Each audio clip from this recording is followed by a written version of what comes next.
Welcome to in-depth discussion of JEE Mantra Test Series test number 3.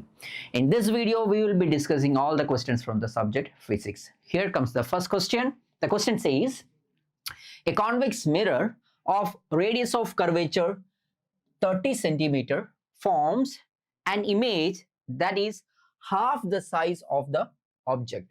Half the size of the object, then the object distance is. All right. So here m is equal to 1 by 2. M is equal to 1 by 2. All right. Then radius of curvature r. What is r value? R value is 30 centimeter. And what we want is, we want the value of object distance, that is u. So that is the question. Clear? We all know that 1 by v plus 1 by u equals 1 by f. Let me multiply this entire term, this entire equation with u.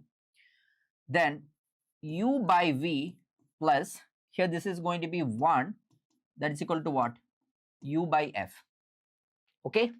So from here I can say that u by v, that is equal to u by f minus of 1.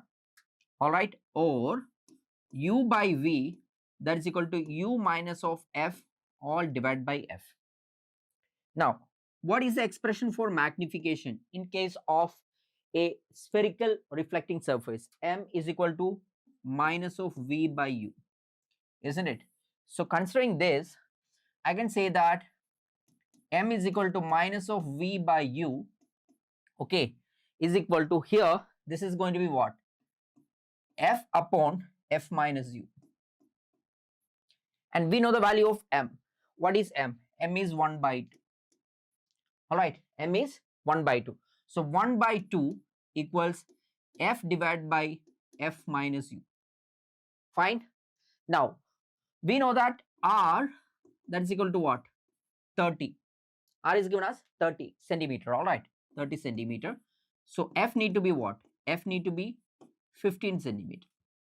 Okay, thus substituting that value over here, I can say that 1 by 2, that is equal to 15 divided by 15 minus of small letter u. Rearranging this, 15 minus u, okay, 15 minus u, that is equal to what? 30. This 15 into 2, that will give 30. So from here I can say that minus of u, that is equal to 30 minus of 15, that is 15. So value of u is coming as minus of 15 centimeter, which means option A must be the correct answer in this case. Moving to the next, question number 2.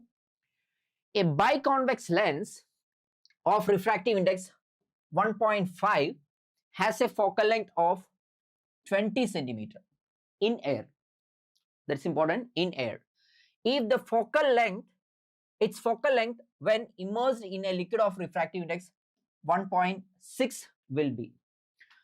We know the general expression 1 by f, that is equal to mu2 divided by mu1 minus of 1 into 1 by r1 minus 1 by r2. This is general expression. Okay. Now, this part is constant in both the case. Okay, so I will be replacing 1 by r1 minus 1 by r2 by k. So here this is going to be 1 by f, that is equal to mu2 divided by mu1 minus of 1 into k. Okay, now, so this is my general expression, modified general expression. This is my modified general expression. Is that okay? Fine. Now, have a look. In first case, mu2. In first case, mu2 is what? Mu2 is 1.5 and mu1 is 1 because it's in air. In second case, mu2 is 1.5 and mu1 is 1.6. So I can write the expression as 1 by f1, that is equal to, I told you mu2 is 1.5. Okay, divided by mu1 is 1 minus of 1 into k. And for the second one, it is 1 by f2 equals 1.5 divided by 1.6 minus of 1 into k. All right, here this is equation number 1 and here this is equation number 2, equation number 1 and 2. Now let me divide this. So here this is going to be f2 by f1. I mean I am dividing equation number 1 with equation number 2. So here this is f2 upon f1, that is going to be, here I am going to get this as 0.5 all divided by, here it is going to be 1.5 minus 1.6, that is 0.1 into 1.6, isn't it? Now let me rearrange the expressions. Now f2, that is going to be f1 into, here this is 0.5 into 1.6 all divided by, okay, all divided by one second, I think 1.5,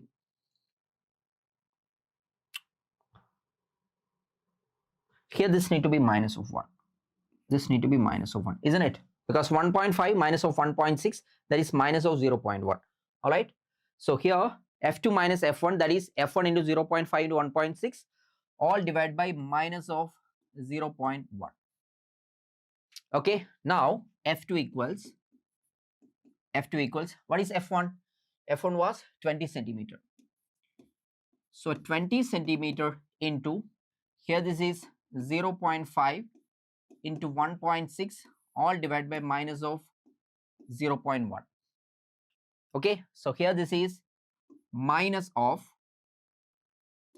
20 into, here this is 5 into 1.6 centimeter, minus of 20 into 5 into 1.6. So here you know that here this is going to be what, 100. All right, so here you will get the value of f2 as minus of, here this is 100, so here this is going to be 160. So the answer is minus of 160 centimeter. Now let me compare with the options here. That means option B need to be the correct answer in this case. Next is question number 3. Question number 3 says, if the distance between object and its 2-time magnified virtual image produced by a curved mirror is 15 centimeter, then the focal length of the mirror must be. So here the image formed is virtual and it is 2 times magnified. That means here we are going to have a case of what, concave mirror only. All right, it's going to be a concave mirror and the object need to be placed between F and P. All right, so here this is A, B, and this need to be what, A dash, B dash. All right, so I can mark this as U and I can mark this as what, V. So the magnitude of U plus V, I repeat, magnitude of U plus V, that is equal to how much? It's marked as 15 centimeter. This much is equal to 15 centimeter, isn't it? Now magnification M, that's equal to what, plus 2. It's erect, isn't it? And double the size, that's why I'm marking it as what, plus 2. So we know that M, that's equal to minus of V by U, minus of V by U. V is towards the left and U is towards right. Fine. So from here I can say that 2 is equal to V by U, or 2 times U is equal to what, V. 2 times U is equal to what, V. Fine. Now we know that 1 by V plus 1 by U, that is equal to 1 by F. Okay, now here we have got a relation, V plus U is equal to what, 15. So U plus, what was V? V was 2 times U. 2 times U is equal to 15. That means 3 times U, that's equal to what, 15, which means U is equal to what, 5. U is equal to 5. Now I am going to use this information here. Okay, 1 upon V. V is towards right, so that's going to be positive, and V is what? 2 times U. So this is plus 10. 1 upon 10 plus 1 upon, what is U? U is towards left. That's why this is need to be minus of 5. That should be equal to what? 1 by F. Okay. Now, rearranging this expression, I can say that 1 by 10 minus of 2 by 10, that's equal to 1 by F. Nothing, multiplying this with 2 and dividing with 2. That's all.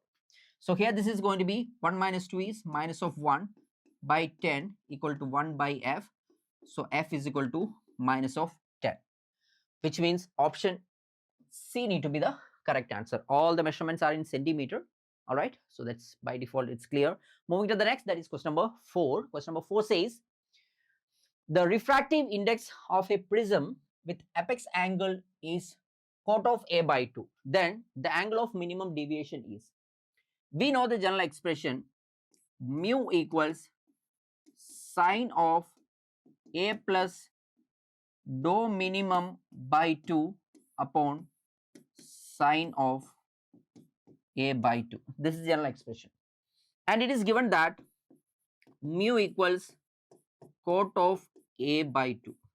Cot of A by 2 means cos of A by 2 upon sine of A by 2. That is cot of A by 2. That is now equal to sine of A plus dou minimum by 2 upon sine of A by 2. These two will get cancelled each other. Cos of A by 2 can be written as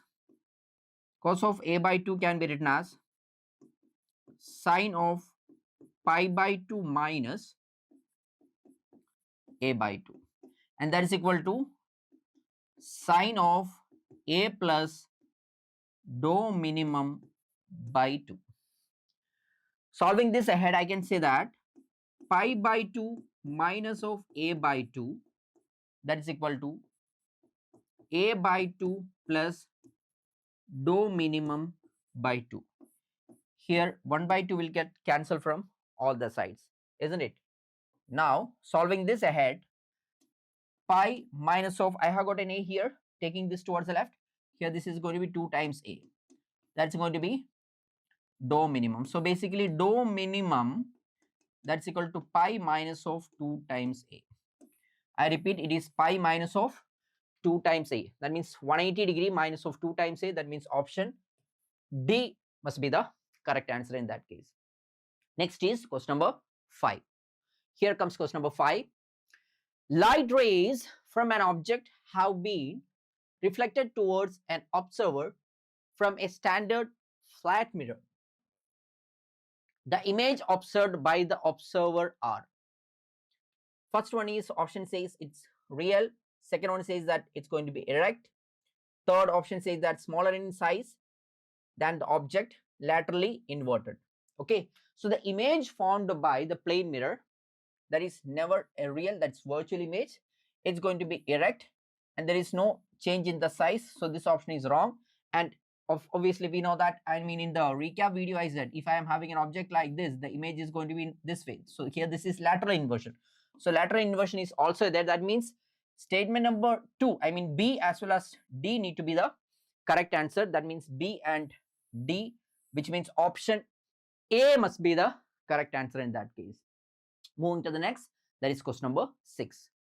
Question 6 says, a person has been using a spectacle of power minus of 1 diopter for distant vision and a separate reading glass of power 2 diopter. Okay, so the reading glass is of 2 diopter. What is the least distance of distinct vision for a healthy human being? All right, I mean the one who has got a healthy eye, the least distance of distinct vision need to be 25. Okay, so if it is not so, all right, that means if there is a change in least distance of distinct vision, that means any object which is at least distance of distinct vision need to be taken to the changed least distance of distinct vision. That means the image need to be formed, the image of the object, that is actually kept at least distance of distinct division need to be taken to the new point, new least distance of distinct division. All right. So here we are using a lens, so that's why I need to write the thin lens formula, that is 1 by V minus 1 by U equal to 1 by F. So here V is going to be the new least distance of distinct division, new least distance of distinct division, and U, that is going to be the original least distance of distinct division. That means an object actually kept at actual value of least distance of distinct division need to be that means that the image of that particular object need to be taken to the new least distance of distinct division, because the eye can identify light coming from the new least distance of distinct division only. That is the concept behind that. Okay, so for us we need to get the value of what? New least distance of distinct division. That means we need to get the value of V. So 1 by V minus of 1 upon minus of 25 centimeter, that need to be equal to what? 1 by F. Okay, we don't know the value of F, but we know the power. What is power? Power is 2, and we know that 1 by F, that's equal to what? 2. That means F is equal to 1 by 2, that means 0.5, that is 50 centimeter. All right, so I will be taking the help of this information here. So 1 by V minus of, all right, minus of minus, that is plus, that is 1 by 25, that is equal to 1 upon 50. Okay, now 1 by V, that is 1 upon 50 minus 1 upon 25. Let me multiply by 2 and divide this with 2. So here 1 by V, that's going to be 1 minus of 2 divided by 50, that is minus of 1 by 50, which means V is equal to what? Minus of 50 centimeter. So the new least distance of distinct division is what? Minus of 50. So I repeat once again, earlier the least distance of distinct division was 20. Now he or she is not able to identify an object which is kept at 25 centimeter. So for any object which is kept at 25 distance, with the help of optical instrument, the image is formed at 50, and the eye is identifying the image which is formed at 50 as the real object. So that is how the vision is enabled for him. All right, moving to the next, that is question number 7. Here comes question number 7. The question says, a thin prism P1 with an angle 6 degree and made of glass of refractive index 1.54 is combined with another prism P2, all right, made of glass of refractive index 1.72, produce dispersion without average deviation.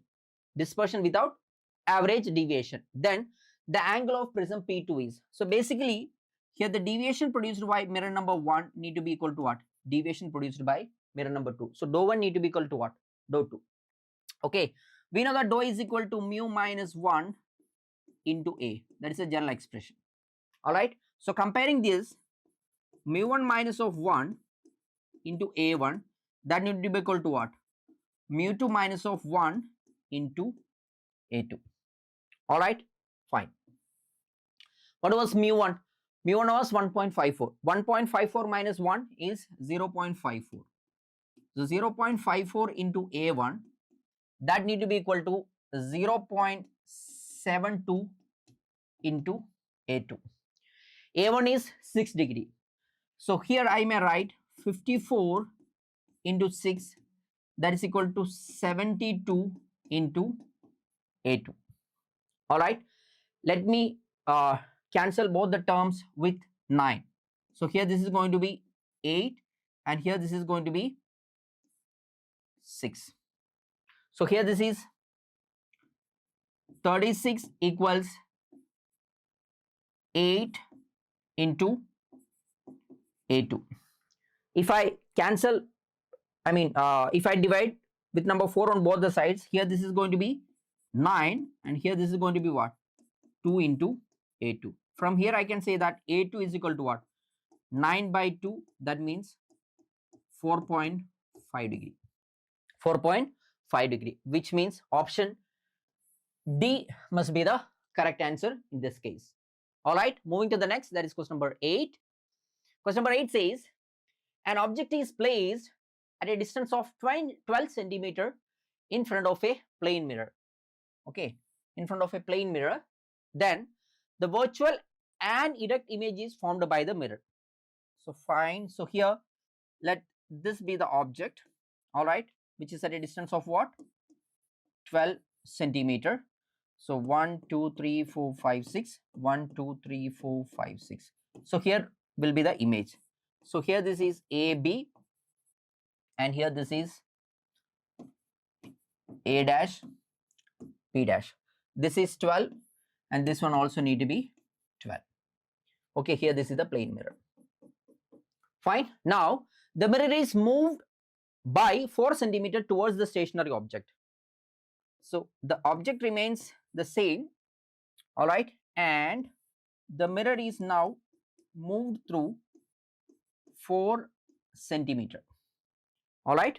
So here this distance is going to be what? 8 centimeter only. 1, 2, 3, 4. 1, 2, 3, 4. So here this is going to be the image now. So here this is AB. Now here this is A double dash, B double dash. New image. All right. So the thing is, it shifted through this much distance, isn't it? So here this is what? This is going to be 8 centimeter. All right. So the shifting is towards the mirror. It's towards the mirror. Away from the mirror is not in the list even. So earlier the distance between the object and the image, that was 24 centimeter. All right. Now it is 16 centimeter. Here the distance of separation is 16 centimeter. So it got changed through 8 centimeter. So the shifting is through 8 centimeter. So the image got shifted towards the mirror, or I can say shifted towards the object through a distance of 8 centimeter towards the mirror. So answer is 8 centimeter towards the mirror. Option D need to be the correct answer in that case. All right, moving to the next, that is question number 9. When a Polaroid sheet is rotated between two crossed Polaroids means Polaroid number 1 is kept like this, and like here this is y axis, all right, and the second one is kept like this. So this is z axis now, crossed Polaroids. Okay, then the intensity will be maximum 45 degree for sure, no doubt at all. It's a theoretical question. Moving to the next, that is question number 10. In Young's double slit experiment, light from two identical sources are superimposing on a screen. The path difference between the two lights reaching at a point on the screen is 7 lambda by 4. The ratio of intensity of fringes at this point with respect to the maximum intensity of the fringe is. All right. So the basic expression is intensity I, that need to be 4 times I naught into cos square phi by 2. All right, and maximum intensity I max, that is basically what? 4 times I naught. All right, so this is for any randomly selected point where the phase difference is phi, and here this is the maximum. All right, yes. Now what we have, the path difference delta P is given us how much? 7 lambda by 4. Delta P is given us 7 lambda by 4. We all know that where phase difference is 2 pi, their path difference is what? Lambda. And here the path difference is 7 lambda by 4. So there the phase difference need to be, I repeat, the phase difference need to be 7 lambda by 4 into 2 pi all divided by lambda. Lambda and lambda will cancel each other. So here the phase difference phi, that is going to be what? That is going to be 7 pi by 2. I repeat, 7 pi by 2. Now what about cos of 5 by 2 basically. Cos of 5 by 2 then need to be cos of 5 is 7 pi by 2. So here this is going to be 7 pi by 4. Now, what about cos square 7 pi by 4? That is going to be cos square pi by 4 only. All right, that is what? 1 by root 2, the all square, that is 1 by 2. Okay, so cos square 5 by 2 is 1 by 2. Now let's take the ratio. See, the ratio of intensity of the fringe at this point with respect to the maximum intensity of the fringe. So once I do take the ratio of this one, 4I0 and 4I0 will cancel each other. We are left with cos square 5 by 2 only. And what is the value of cos square 5 by 2? It's 1 by 2, which means the answer is option A. All right. Moving to the next, that is question number 11. Here comes question number 11.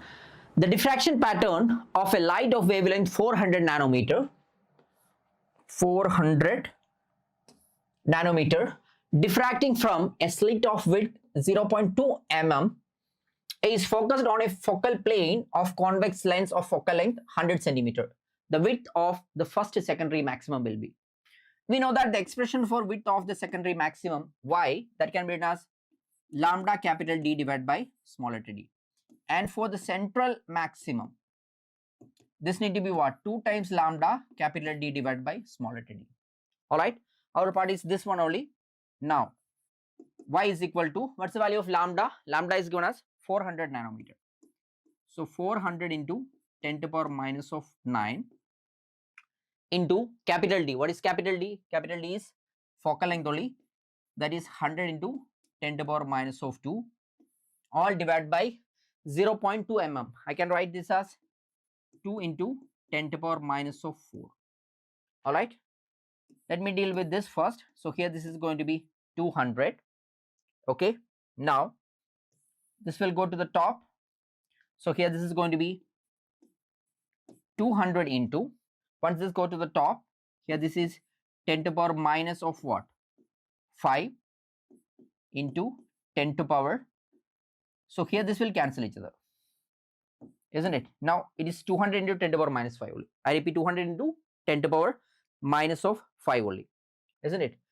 So here this is 2 into, if I consider this 2, here this is 2 into 10 to the power minus of 3 meter. Or I can say it is 2 mm. That means option A must be the correct answer in this case. Moving to the next, that is question number 12. When unpolarized light is incident at an angle of 60 degree on a transparent medium from air, the reflected ray is completely polarized. Then the angle of refraction in the medium is. So basically this is polarization by reflection, that is Brester's law. Here this is I suffix p. Here also it need to be what? I suffix p only. And here the angle between these two, that need to be what? 90 degree, and here this is r. You all know that if this is the case, then I plus r, I mean I suffix p plus r, that need to be what? 90 degree. All right, I suffix p is what? 60 degree. So 60 degree plus r, that need to be 90 degree, means r is equal to what? 90 degree minus of 60 degree, that is 30 degree, which means option A must be the correct answer. Next is question number 13. Here comes question number 13. The question says, a monochromatic light of wavelength 6000 angstrom is incident on a single slit of width 0.01 mm. If the diffraction pattern is formed at a focus of convex lens of focal length 20 centimeter, then the linear width of the central maximum is. Just in this case, I already explained the width of the central maximum, isn't it? That is 2 lambda capital D by small letter d. So here again, y of central maximum, that is 2 times lambda capital D divided by small letter d. So here this is 2 into, what is the value of lambda? Lambda is 6000 into 10 to the power minus of 10. Okay, into capital D. Capital D is 20 centimeter. So 20 into 10 to the power minus of 2. All divided by what we have? small letter d as 0.01 mm, isn't it? That is 0.01 into 10 to the power minus of 3. Okay, now let me rearrange this first. So here 6 2s are 12 and 12 2s are 24, isn't it? So here this is 24 into what I have over here. This is 10 to the power 3. All right, here this is 10 to the power 3 and here this is 10 to the power 4. So let me write this as 10 to the power 4 and here this is 10 to the power minus 10, 10 to the power minus 2, that is 10 to the power minus of 12, all divided by, here this is going to be 1 into 10 to the power minus of 5. Okay, so here this will go to the top. So here this is going to be 24 into 10 to the power 4 into 10 to the power, and here this 5 will go to the top. So here this is going to be 10, basically 10 to the power minus of 7 only, isn't it? So now rearranging this, I can say that it is 24 into 10 to the power minus of 3. 24 into 10 to the power minus of 3. That means option B must be the correct answer in this case. Question number 14. The ratio of intensities at 2 points P and Q on the screen in Young's double-slit experiment, where the phase difference between the two waves of same amplitude are pi by 3 and pi by 2 respectively. Okay, so we need to identify basically the ratio of intensity. So what is the general expression? General expression for intensity is 4 times I naught into cos square phi by 2. So here, what is phi 1? Phi 1 is marked as pi by 3 and phi 2, it is marked as pi by 2. Okay, so if I take the ratio I1 by I2, 4 I naught and 4 I naught will cancel. So here this is basically going to be cos square, phi is 5 by 3. So 5 by 2 is going to be what? Pi by 6. All divided by cos square. Here this is pi by 2, isn't it? So half of that is going to be pi by 4. So I can say I1 by I2. I1 by I2. So here this is pi by 6. Pi by 6 means basically it is 180 by 6, that is 30 degree. So cos square 30 all divided by, here this is cos square 45 degree, isn't it? So here this is I1 by I2 is now cos square 30 means cos 30 is root 3 by 2. So cos square 30 is 3 by 4. All right, and here this is 1 by 2. All right, so here this one and this one will cancel each other. We'll leave 2 on the denominator. So finally it is 3 by 2. That means option A must be the correct answer in this case. All right, moving to the next, that is question number 15. The question says, the interference pattern is obtained with two coherent light source of intensity ratio 4:1. All right, and the ratio of I max plus I minimum upon I max minus I minimum is 5 by x. And what is the value of x? That's the question. All right, so the question says I1 by I2, that is equal to 4, isn't it? That means I1 that equal to 4 times I2. Now please tell me, what is the expression for I max? I max that need to be I1 plus I2 plus 2 times root of I1 into I2. That is I max. And what about I minimum? I minimum need to be I1 plus I2 minus of 2 root of I1 into I2.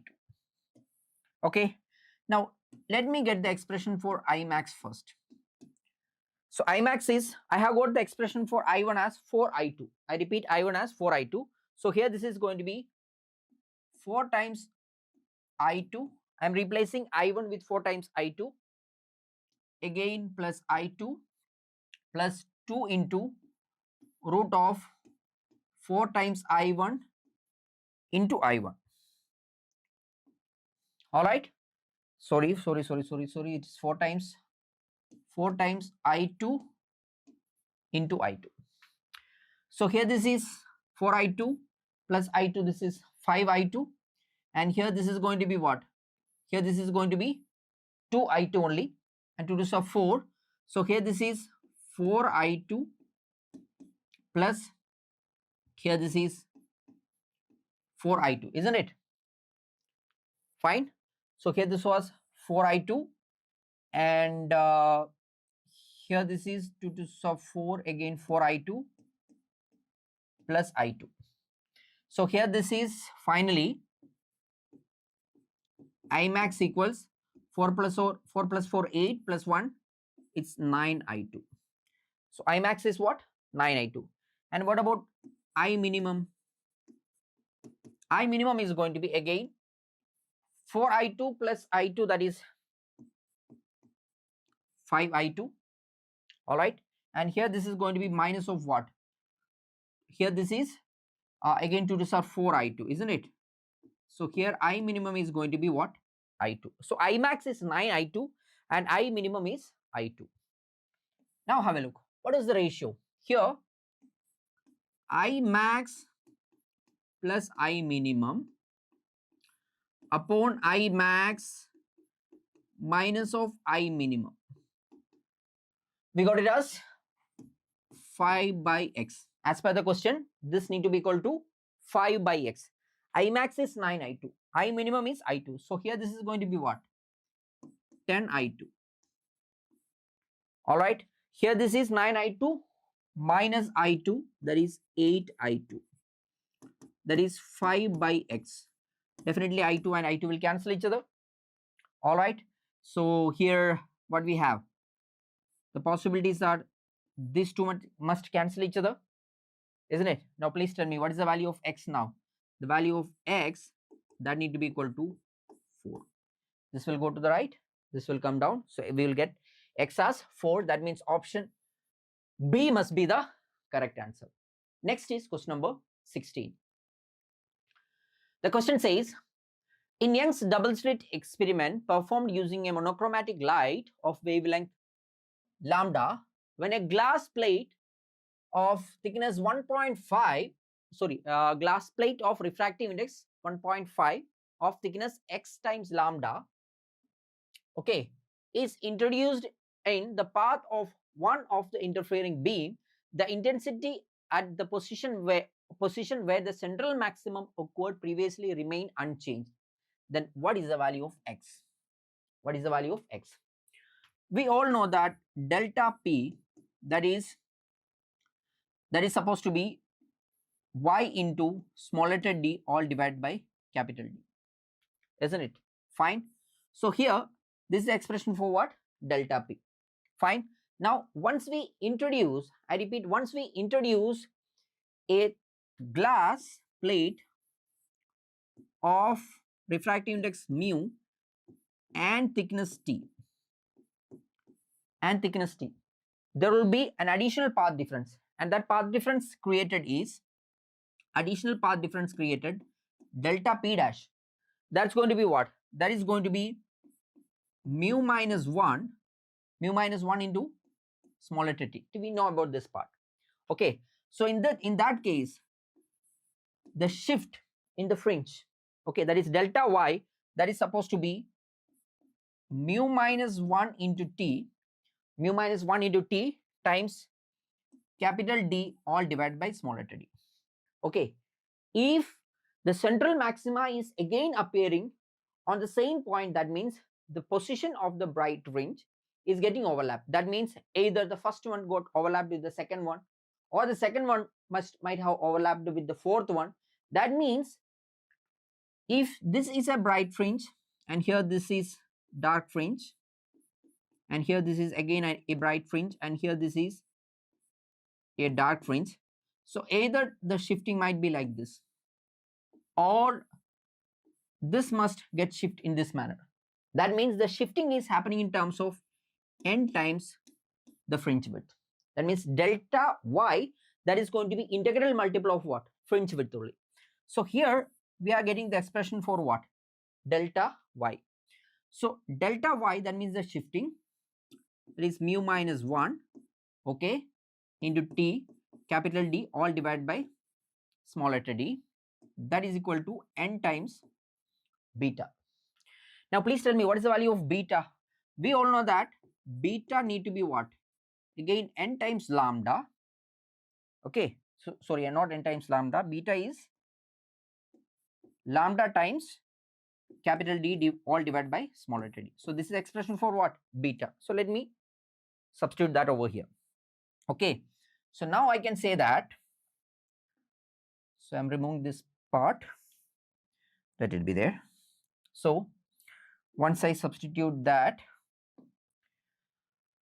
so mu minus 1 into small letter d. What is small letter d? X times lambda. Okay, small letter d is x times lambda into capital D all divided by small letter d. That is n times, what is the expression for beta? Expression for beta is lambda capital D all divided by small letter d. Small letter d and small letter d will cancel, lambda and lambda will cancel, capital D and capital D will cancel. All right, now what we are left with? We are left with the values.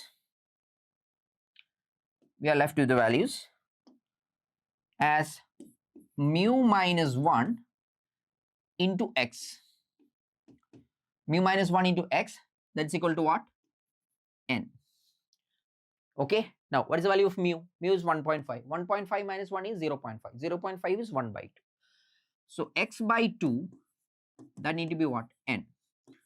X need to be 2 times n. X need to be 2 times n. And what could be the value for n? N is 0, 1, 2, 3, etc. Isn't it? So in considering that, if it is 0, it's 0. So 0 is not there. And if it is 1, that's going to be what? 2. And if it is 3, it's going to be 6. That is not in the option. Okay, and that is the largest value. These two are already eliminated. So option B must be the correct answer in that case. Moving to the next, that is question number 17. Question number 17 says the threshold frequency. The threshold frequency of a metal whose work function is given as phi, that is equal to 6.63 electron volt. All right, we all know that phi, that is what? H into threshold frequency, H into nu. So here this need to be 6.63 into, here this is the energy term, isn't it? So here this is in electron volt, this is in electron volt, so it is 1.6 into 10 to the power minus of 19. That need to be equal to H. H is again 6.63 into 10 to the power minus of 34 into nu naught. All right, 6.3 and 6.3 will cancel each other. Let me take this towards the left. So here this is 16. I'm going to write this as 16 into 10 to the power minus of 20 plus, once this comes to the right, here this is going to be 34. Nu naught is going to. So here I may write this as nu naught, that is equal to 16 into 10 to the power 14 hertz. All right, 16 to 10 to the power 14 hertz. So 16 to 10 to the power 15 is there, so that must not be the option. That means it's going to be 1.6. Nu naught is going to be 1.6 into 10 to the power minus of 15. All right, so 16 into, like I got it as 16 to 10 to the power 14. So here it is, they marked it as 16 to 10 to the power minus 15. So rearranging that, I should get it as 1.6 into 10 to the power 15. 10 to the power 15. All right, moving to the next, that is question number 18. The question says two sources of light emits with a power of 200 watt. So the power coming out is basically the same. Then the ratio of number of photons of visible light emitted by each source having the wavelength as 300 nanometer and 500 nanometer is. So we all know that hc by lambda, that is going to be the what? The energy of one photon. All right. And if n1 number of photons are coming out in 1 second, that means basically the power here, this is going to be what? P1. And n2, and here this need to be what? Lambda 1. All right. Now n2 into hc divided by lambda 2, that is going to be the power for the second radiation. Basically power is the same. That means n1 divided by lambda 1, that need to be what? N2 divided by lambda 2, isn't it? Now they are asking for the value of n1 by n2. So n1 by n2, that need to be what? Lambda 1 divided by lambda 2. Lambda 1 as well as lambda 2, basically they are in given in terms of nanometers. You know, nanometer and nanometer will cancel each other, and it need to be what? 3 by 5. It need to be 3 by 5. That means option D must be the correct answer in that case. Moving to the next, that is question number 19. For the photoelectric effect, the maximum kinetic energy E suffix k of a photoelectron is plotted against the frequency of the incident photon as shown in the figure. The slope of the graph is, so basically it is energy versus frequency graph, isn't it? Energy versus frequency graph. So the slope of that need to be what? Planck's constant. Need to be what? Planck's constant. All right, moving to the next, that is question number 20. The de Broglie wavelength of a proton of an alpha particle are lambda and 2 lambda. All right. Yes. So respectively, then the ratio of velocities of the proton and alpha particle will be, isn't it? So we all know that lambda, that is h upon p. So lambda of p, I mean proton, isn't it? And lambda of alpha particle, that need to be 1 upon mass of proton into velocity of proton multiplied by mass of alpha particle multiplied by velocity of alpha particle. So here the wavelength is given as what? Lambda upon 2 lambda, isn't it? Lambda by 2 times lambda. So this one and this one will cancel each other. So we need to focus on this much part only. So I can write mass of alpha particle into velocity of alpha particle all divided by mass of proton into velocity of proton, that is 1 by 2. All right. Let me rearrange this. Mass of alpha particle is 4 times mass of proton into velocity of alpha particle all divided by mass of proton into velocity of proton, that is going to be 1 by 2. Mass of proton and mass of proton will cancel each other. We need the velocity of proton upon alpha particle. So Vp upon V alpha, this is what we need. Vp upon V alpha, that need to be what? 8 by 1, which means option D must be the correct answer in that case. Next is question number 21. Here comes the question. The question says, two immiscible liquids of refractive indices 8 by 5 and 3 by 2 respectively are put in a beaker as shown in the figure. The height of each column is 6 centimeter. Height of each liquid column is 6 centimeter. A coin is placed at the bottom of the beaker. For near normal vision, the apparent depth of the coin is alpha by 4. Okay, then the value of alpha is. So here the apparent depth, H apparent, it is given as alpha by 4 in centimeters. So here this is basically going to be the apparent depth of liquid number 1 plus apparent depth of liquid number 2. The summation need to be what? Alpha by 4. That is the basic concept. So here this is 6 centimeter. So I can say that 6 upon, what is the refractive index of first liquid? That is 8 by 5. Okay, plus 6 upon, what is the refractive index of the second one? That is 3 by 2. That need to be equal to alpha by 4. All right. So here 6 is common. Let me take that out. So here this is going to be 5 3s are 15, and here this is going to be 8 2s are 5 3s are 15, 8 2s are 16. All divided by 8 3s are 24. That's going to be equal to what? Alpha by 4. All right. So here this is now 6 into, here this is 31, all divided by, here this is 24, and now that is equal to what? Alpha by 4. Okay. Now if I cancel this, here this is what? 6, and 6 will cancel each other. So alpha is equal to what? Alpha equal to 31. Okay, so the value of alpha was the question. So alpha is equal to what? 31.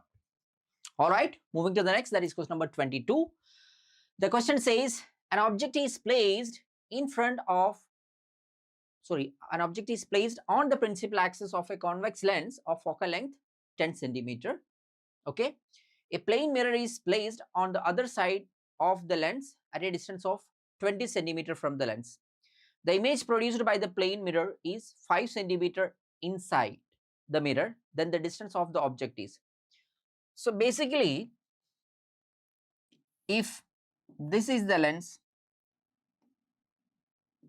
okay, let this be the lens, and let this be the principal axis, and let this be the plane mirror. So the final image is formed at a distance of 5 centimeter from the mirror. So here this is what? 5 centimeter. So if this is the image, then the object for the mirror, O dash, that also need to be what? At a distance of 5 centimeter. Now this distance is what? 20 centimeter. So this is how much? 15 centimeter. All right. The question is the distance of the object from the lens. So we need basically this distance, which I am going to mark it as O, and U is what required. So F, what is the value of F now? As per the question, the value of F is plus 20. And what is the value of V? Please tell me, what is the value of V? Value of V is plus 50. So we need the value of what? U. And here this is lens. So 1 by V minus 1 by U equal to 1 by F.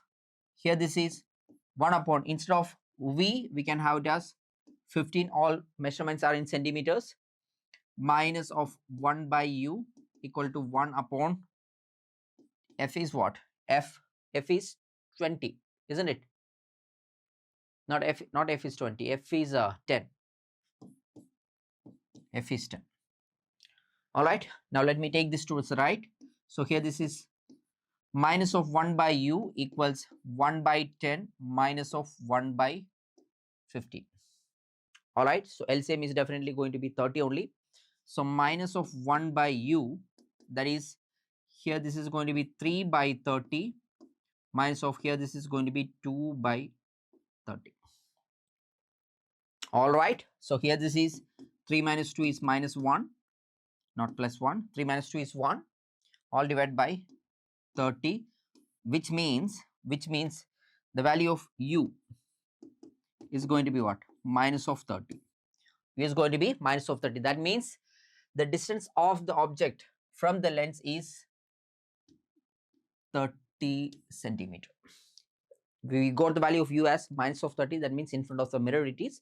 So the distance can be marked as 30 centimeter. Moving to the next, that is question number 23. The question says, a parallel beam of monochromatic light of wavelength 5000 angstrom is incident normally on a single narrow slit of width 0.001 millimeter. The light is focused by convex lens on the screen placed on its focal plane. The first minima will be formed for an angle of diffraction of. So we all know that d times sine theta. For the first minima, that need to be what? Lambda. All right. So sine of theta, that need to be lambda divided by small letter d. Okay. Now, what's the value of lambda? Lambda is 5000 angstrom. So basically it is 5 into 10 to power 3 into 10 to the power minus of 10, all divided by small letter d is 0.001 into 10 to the power minus 3. So I can write this as 1 into 10 to the power minus 6. All right. So here this will cancel each other. This is going to be 10 to the power minus of 4, and considering this is going to be 10 to the power minus of 1. So sine theta is 5 into 10 to the power minus 1, or I can say it is 0.5, that is 1 by 2. So definitely theta is going to be what? 30 degree. All right. Moving to the next, that is question number 24. Question number 24 says, two waves of intensity ratio 1 by 9 cross each other at a point. The resultant intensity is at the point when option A, waves are incoherent is I1, option B, when they are coherent is I2, and different phase by 60 degree. If I1 by I2 equal to 10 by x, then what is the value of x? All right. So as per the question, I1 by I2, that's equal to what? 9. I1 by I2 is equal to 9. Or I can say I1, that's equal to 9 times I2. Okay, fine, 9 times I2. So if the case number 1, they are incoherent. So in that first case, that means I suffix A, once they are incoherent, the intensity is going to be what? I1 plus I2. Individual intensities they are going to be. So I1 is 9 times I2, isn't it? And I2, I am marking it as I2 only. I1 is 9 times I2, and I2 I am marking it as I2 only. So here this is 10 times I2. Once it is incoherent, and once they are coherent, that means I suffix B, there it need to be what? I1 plus I2 plus 2 under root of I1 I2 into cos of phi. All right. So I1 is 9 times I2 plus here we have got I2 plus 2 into, again I1 is 9 times I2, okay, into I2, and cos phi is cos 60 is 1 by 2. This 2 and 2 will cancel each other.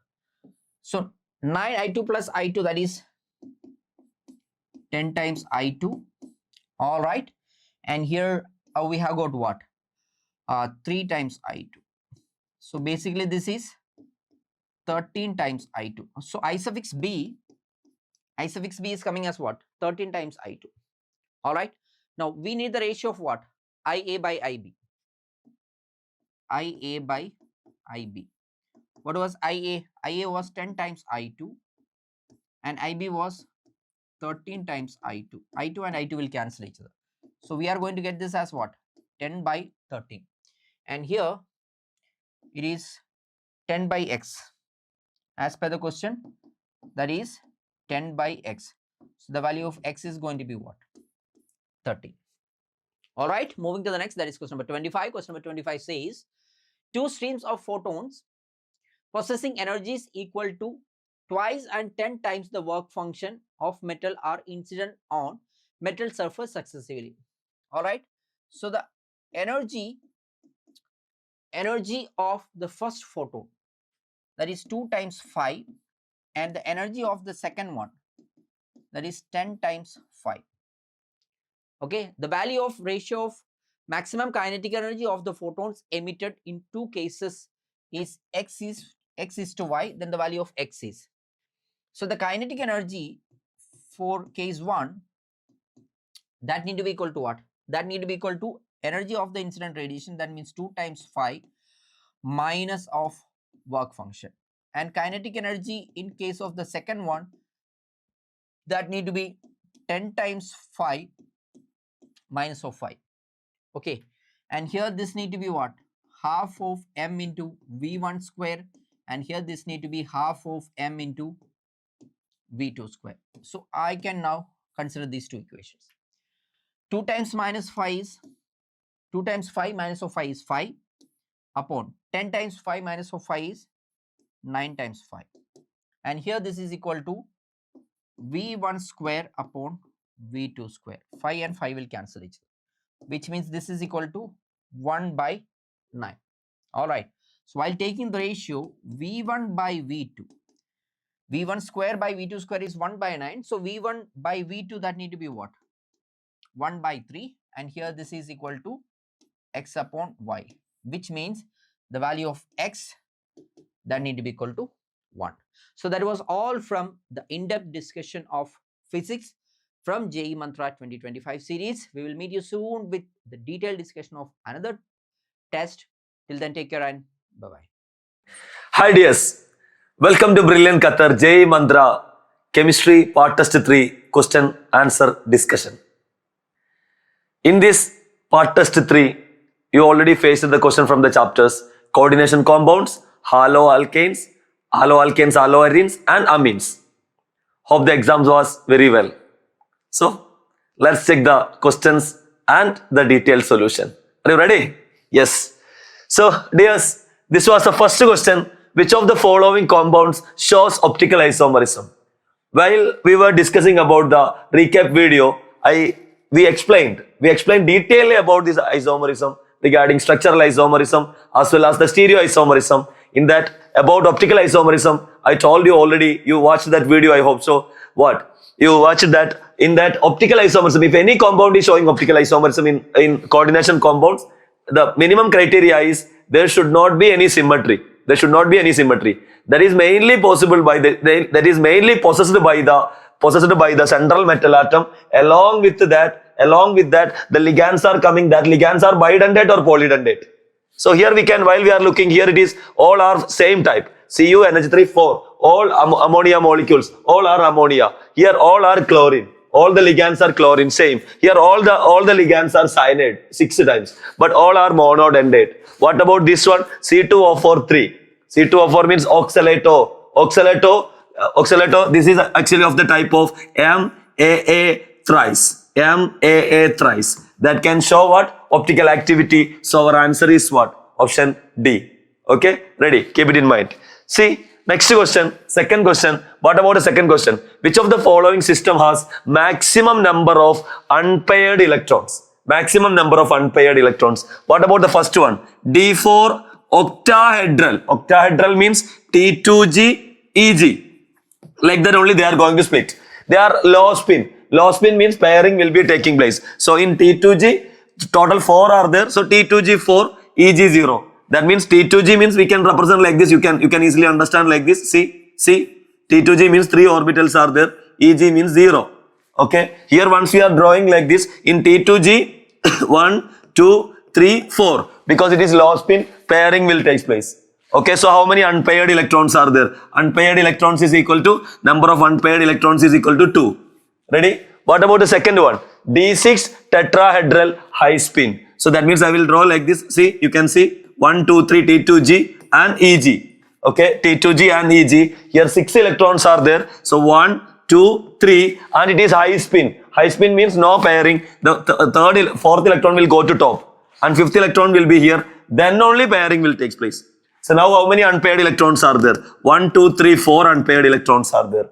Second option, okay, D6. And what about the third option here? D6 octahedral low spin. D6 octahedral low spin means you can see here 1, 2, 3 and D6 low spin means what? Pairing will take place initially. So 3, 4, 5, 6. So N equal to how much? 0. And D9 means what? D9 octahedral means what? D9 octahedral you can draw like this. See 1, 2, 3, 4, 5. Okay, this is T2G. This is EG. And in the case of D9 octahedral, if it is high spin or low spin, it will be like this 1, 2, 3, 4, 5, 6, 7, 8, 9. The high spin or low spin, same number of unpaired equal to 1. So our question is, in our question, they are asking maximum number of unpaired electrons is possible in here 2, here 4, here 0, the next one 1. So answer is what? D6 tetrahedral high spin. D6 tetrahedral high spin. Clear? Ready? Yeah. Next question. What about the next question? See, next question. If delta O, that means crystal field splitting energy of octahedral complex, for the complex COCl6 3-, Okay, COCl6 3 minus. Here coordination number is 6, so that is octahedral splitting.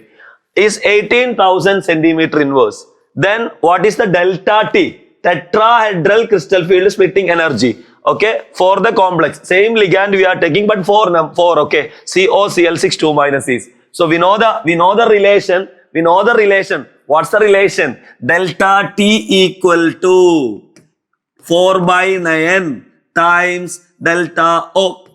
Delta T equal to 4 by 9 times delta O. So 4 by 9 into delta O, how much? Delta O is 18,000. 18,000. So we can cancel 9 and 18,000. We can cancel 2,000. So 4 into 2,000, 8,000. 8,000 centimeter inverse. Option C will come. Ready, guys? All the questions are easy. All the questions are easy. I hope you did it well. Okay, yeah, see. Next question. What about next question? While we were doing the recap video, I so many times I told carbonyls. From carbonyls question was there. Okay, especially we show the videos of what? We show the diagrams of what? That different types of metal carbonyl. If you didn't attend that question, means you just go and watch that video one more time. Okay, so see here the number of bridging carbon monoxide ligand and cobalt bonds in CO twice CO8. So that means cobalt, 2 cobalts are there. Okay, you can see 2 cobalts are there along with how many carbon monoxide? 8 carbon monoxide. 1 carbon monoxide is this one. C triple bond O, another C triple bond O, another C triple bond CO. 3 CO are there. Here also 3 CO are there. This is a structure, okay. 3 CO are there, you can see. And 1 CO is connecting like this, okay. And another CO is connecting like this. And in between cobalt, 1 bond. So now you can see how many carbon monoxide bridges are there. They are asking carbon monoxide ligand bridge. Bridging carbon monoxide ligand. 1 and 2. 2 are there. Then how many cobalt bond is there? That is 1. So 2 carbon monoxide bridging ligand and 1 cobalt bond. So 2 and 1 is the correct answer. Option A. Ready? Clear? Yeah. We can move to the next question. What's the question here? Pick out the correct statement with respect to MnCN6 3 minus. It is related to valence bond theory. So MnCN6 3 minus. Then the question is, it is sp3d2 hybridized and octahedral. It is sp3d2 hybridized and tetrahedral. It is d2sp3 hybridized and octahedral. It is dsp2 hybridized and square planar. From that itself, we can remove 2 options. Which options? This is actually, you can see here the coordination number is 6. So that is octahedral only possible. So here square planar, that we can remove. And sp3d2 hybridized and tetrahedral, that also we can remove. Either A or C. So we can check it. MnCN6 3 minus. See, MnCN6, okay, CN6 3 minus, okay. Here central metal atom is manganese. Manganese atomic number is 25. Electronic configuration argon 4s2 3d5. Ready, guys? Correct? Yeah. But in this case, central metal atom charge is 3 plus. Manganese charge is 3 plus. Manganese 3 plus means how many electrons only there in remaining? Argon 4s2 is leaving, and from 3d 1 is leaving, and then 3d 4. So their ground state I can draw. Ground state we can draw 3d. 3d orbital means 5 orbitals are there in 3d subshell. So 1, 2, 3, 4 electrons are there in 3d. Then after that 4s is there. After that 4p is there. This is the ground state. This is the ground state of Mn3 plus. So towards this Mn3 plus only who is coming for bonding? Cn minus. How many Cn minus are coming? 6 Cn minus are coming. That time this manganese become excited. Okay, that will go to excited state. So how their excitement we can show, how we can, only one pairing will take place, remaining 2 unpaired. Okay, remaining 1, 2, 3, 4, 5. Okay, remaining 2 unpaired will be there. 1 electron will be paired. Then S will be there. Here 3p will be there. You can see 4s and here it is 4p. Now which all are the orbital will undergo intermixing? 6 cyanide is coming. So 6 vacant orbitals are required. 1, 2, 3, 4, 5, 6. So 2d, that is d2. Then 1s, then s, then 3p. So d2sp3, that means which hybridization? D2sp3 means which shape? Octahedral. Octahedral. So what's the answer? It is D2sp3 hybridized and octahedral. So you have to keep it in mind. It is a kind of exception here. Only one is pairing. Okay, cyanide is strong field ligand even though one is pairing. Not two are not pairing. If two are not pairing means we didn't learn such a kind of hybridization. D3sp2 we didn't learn. Okay, so only possibility is D2sp3. Okay, keep it in the mind. So we can go to the next question. This is the next question. What's the question here? In the complexes FeH2O6 3 plus, FeCN6 3 minus, FeC2O4 3 minus, okay, and FeCl6 3 minus, more stability. Stability mainly depends on the charge of cation, charge of anion, and chelation. Here the cation is same. Fe is same only. Okay, Fe same only. Fe only. Then here once we are looking to the Fe3 plus, Fe3 plus, Fe3 plus, Fe3 plus only. Next, along with that ligand H2O, cyanide, C2O4 and Cl6. Didentate or polydentate means they can have a ability to form what? Chelation. Chelation increases what? Stability. Then what's the answer? FeC2O4 thrice, only oxalate, only what? Didentate. Remaining cyanide, water and Cl, all are monodentate. So what's the answer? B. How much time took to answer that question? 1 second. Yeah, this kind of questions will be there. That time you have to answer it easily. Ready? Yeah. So answer is what? B. Next question. John Teller effect is not observed in high spin complexes of. This John Teller defect only occur in which type of complexes? The complexes, I mean especially in octahedral complexes, which has unsymmetric distribution of electrons in T2G and EG. Unsymmetrically, electrons are distributed in T2G and EG. Then in the case of octahedral complexes, their axial length as well as equatorial length will be not equal. That is what is called John Teller effect, that you know. So let's check in which case T2G and EG electrons are not symmetrically distributed. Not symmetrically distributed means John Teller defect is there. Symmetrically distributed means no John Teller defect. Clear or not?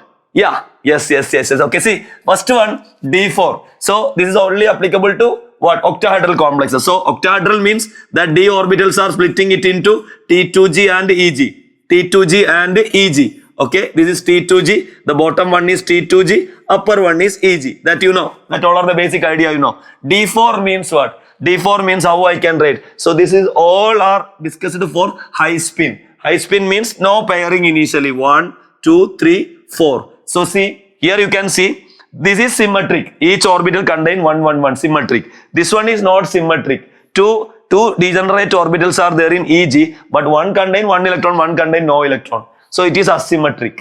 So net asymmetric. Here John Teller defect is there. John Teller defect is there. Okay, John Teller defect is there.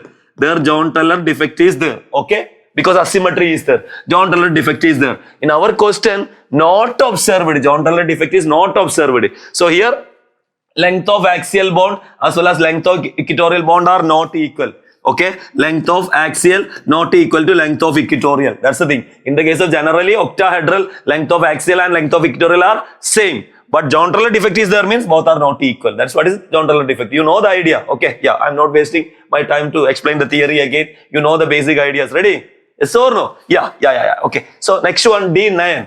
D9 means what? Again, we are having what? That is high spin. If it is high spin or low spin, D9 is same only. T2G, EG, 1, 2, 3. Okay. Then 4, then 5. Because high spin first like that only filled. Then only pairing. 6, 7, 8, 9. Here also you can see this each orbital in T2G are 2, 2, 2, 2. So that is symmetric. This one is not symmetric.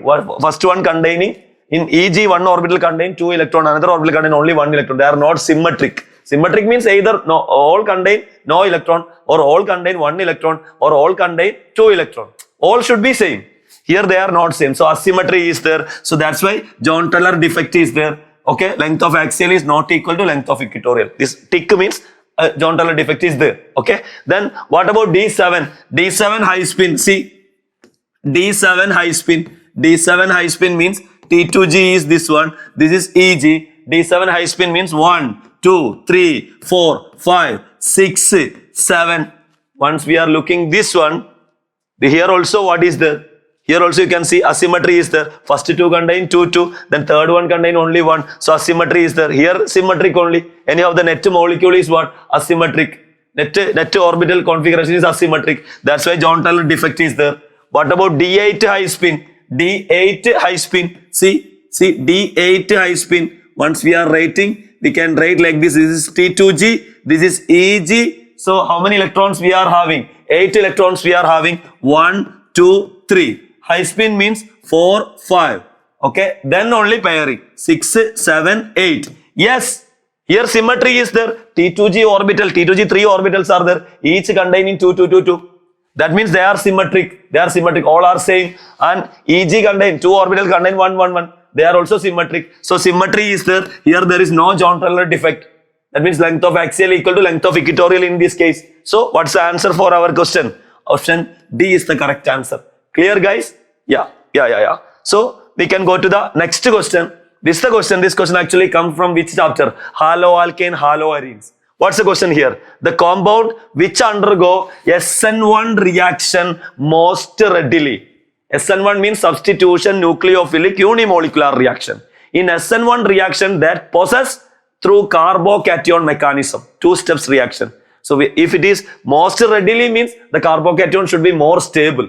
So we have to check the carbocation. How we will check the carbocation? I have to remove this Br and I have to put 1 plus here. I have to remove this Br and I have to put 1 plus here. I have to remove this Br and I have to put 1 plus here. I have to remove this Br and I have to put 1 plus here. Out of that, which carbocation is more stable? That will give SN1 more steadily. What about this one? This is secondary carbocation. What about this one? This is primary carbocation, but it can shift to here. So it can give you what? Tertiary carbocation. Okay. What about this? See, what about this one? This is actually tertiary carbocation, but here what is the problem? Here this plus charge is coming at the bridge head bicyclic compound. According to Brett's rule, that is not stable. This one allylic carbocation. So which is stable here? So allylic carbocation is stable here. So option B is the correct answer. What's the answer? Option B is the correct answer. Which one most readily is what? Option B. Ready? Yes, we can go to the next one. What's the next question? The major product in the following reaction. This is also related to haloalkanes and haloarenes. They given one compound that you are treating with the bromine in presence of FeBr3. Bromine in presence of FeBr3 that will undergo heterolytic fission. Automatically that is electrophilic substitution reaction. What reaction? Electrophilic substitution reaction. So I will show that one. I will draw that one here. You can see. This is easy. Okay. See this benzene ring that connected with the C double bond O. Okay. Then another benzene ring is there.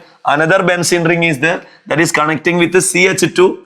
Okay. CH2. Here another benzene ring is there. That only you are treating with the bromine and FeBr3. So once you are treating with the bromine and FeBr3, that Br plus is going to substitute in that benzene ring.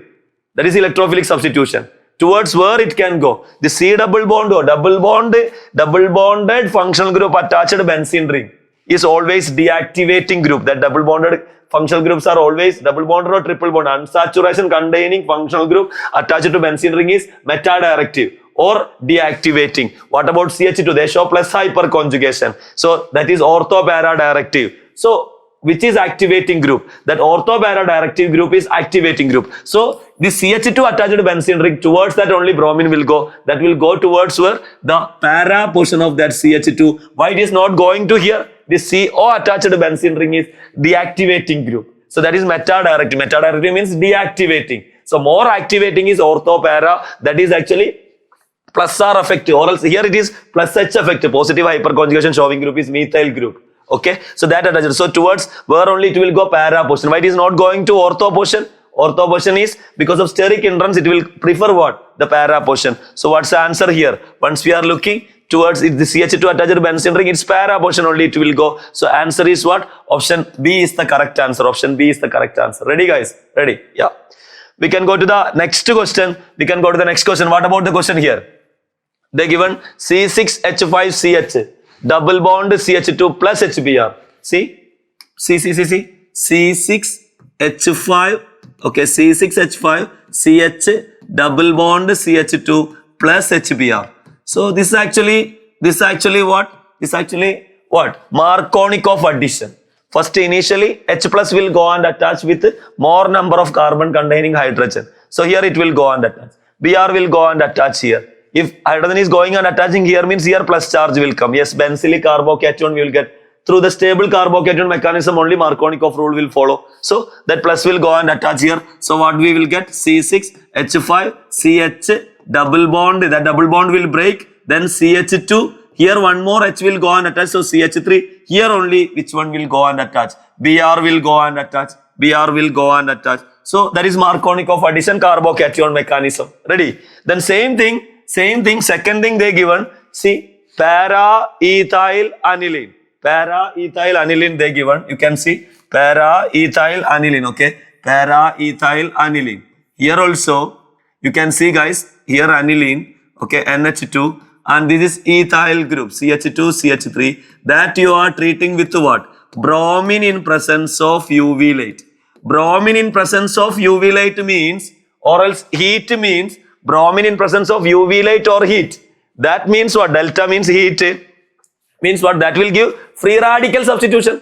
Where this free radical will go and substitute, that also follows what? That also follows tertiary carbocation or benzylic free radical is more stable. So, where only it will go and substitute this bromine. Bromine will go and substitute the benzylic carbon. So where you can see here, this is the one. Here NH2 is there. Here this CH, here CH3. This is benzylic carbon. There only which one will go and substitute. That H only this Br will go and substitute. So here you can see this also Br will go and substitute in benzylic carbon. Here also benzylic carbon, only bromine.